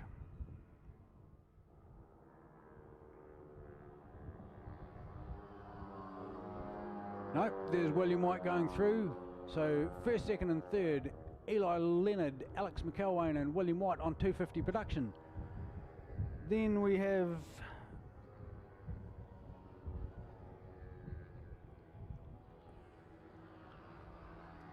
Sean, the first of the 150s. Sean McCurry, Sean McCurry. First place on 150 Supersport. But if we look at the head of the field as we drop into Fulton Hogan, it is Eli Leonard. But Alex McElwain certainly not letting him get away with this. Oh, and he has a look up the inside. It tightens up a lot in there. It's a tough move to make a pass on the inside of Nanas, and in fact it has cost him a little bit of time. But as they come out through the right-hander into Parks Towing S's, it is Eli Leonard by a couple of bike lengths. And here's Wendy getting ready with the white flag, getting ready to show the white flag, ladies and gentlemen. And here's Eli Leonard with a nice smooth line as he dips into the dipper and out the other side, cresting the wee rise, short shifting and rolling through into CMG Motorcycles corner for the second last time as they roll around. And it is Eli Leonard with a couple of bike links, but that's nothing in it with Alex McElwain on your tail. And he's in the draft. Is he going to get a slipstream? Can he get closer using the slipstream? And he is, he's right on him, he's pulled out, he's going to be able to make the pass into turn 1. We're having a look, and as they roll in, it's Alex McElwain up the inside, but on the outside, Eli Leonard has the better run through the corner, better acceleration. Now he's got to be able to close across the front of Alex McElwain, and he does so as they go into Link Kink. Now it's all about the braking duel as they come down into the hairpin for the final time. Can he get it stopped? Can he get it stopped? They're both running wide. Eli Leonard way wide, and that may well cost him. He's got to hold him out here. He's on the correct side though, Eli Leonard. He'll be able to squeeze him out on the right hand side, and he does so. That was tough holding him out there though. That's a very difficult position through that. It looks like a straight, but there's a little kink in the middle of that. So fantastic riding by Eli Leonard to hold out Alex McElwain through that section, but there's nothing in it as they come around Nanas. Alex McElwain right on the wheel, and he's having a look up the inside on the right hander. He's going to get it done there. Is he going to get it done? No, he's not. Eli Leonard smashes across the front of him again. Eli's gone quite defensive as they go into the double left-handers, and that can be a mistake sometimes. That gives the opportunity for a run from behind, but he's got a good blocking line. He's got nice tidy into the dipper. Now it's going to come down to slipstream onto the straight, ladies and gentlemen. That is really tidy riding by Alex McElwain, but it's going to come down to everything on the slipstream. Eli Leonard with a couple of bike links in it. Is he going to brake to the outside so that he can try and smash the slipstream off? He's not aware of it, And here he comes, who's got it? And it is Alex McElwain by half a wheel, and that is the advantage of the slipstream.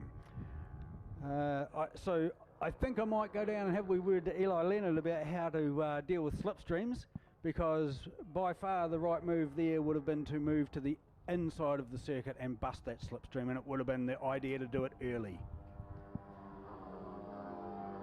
Whilst weaving across the track is not permitted, certainly changing line is. So there we go, Alex McElwain, a very, very well-deserved win there, and thoroughly applaud that. Eli Leonard, fantastic ride, did everything he could to try and hold out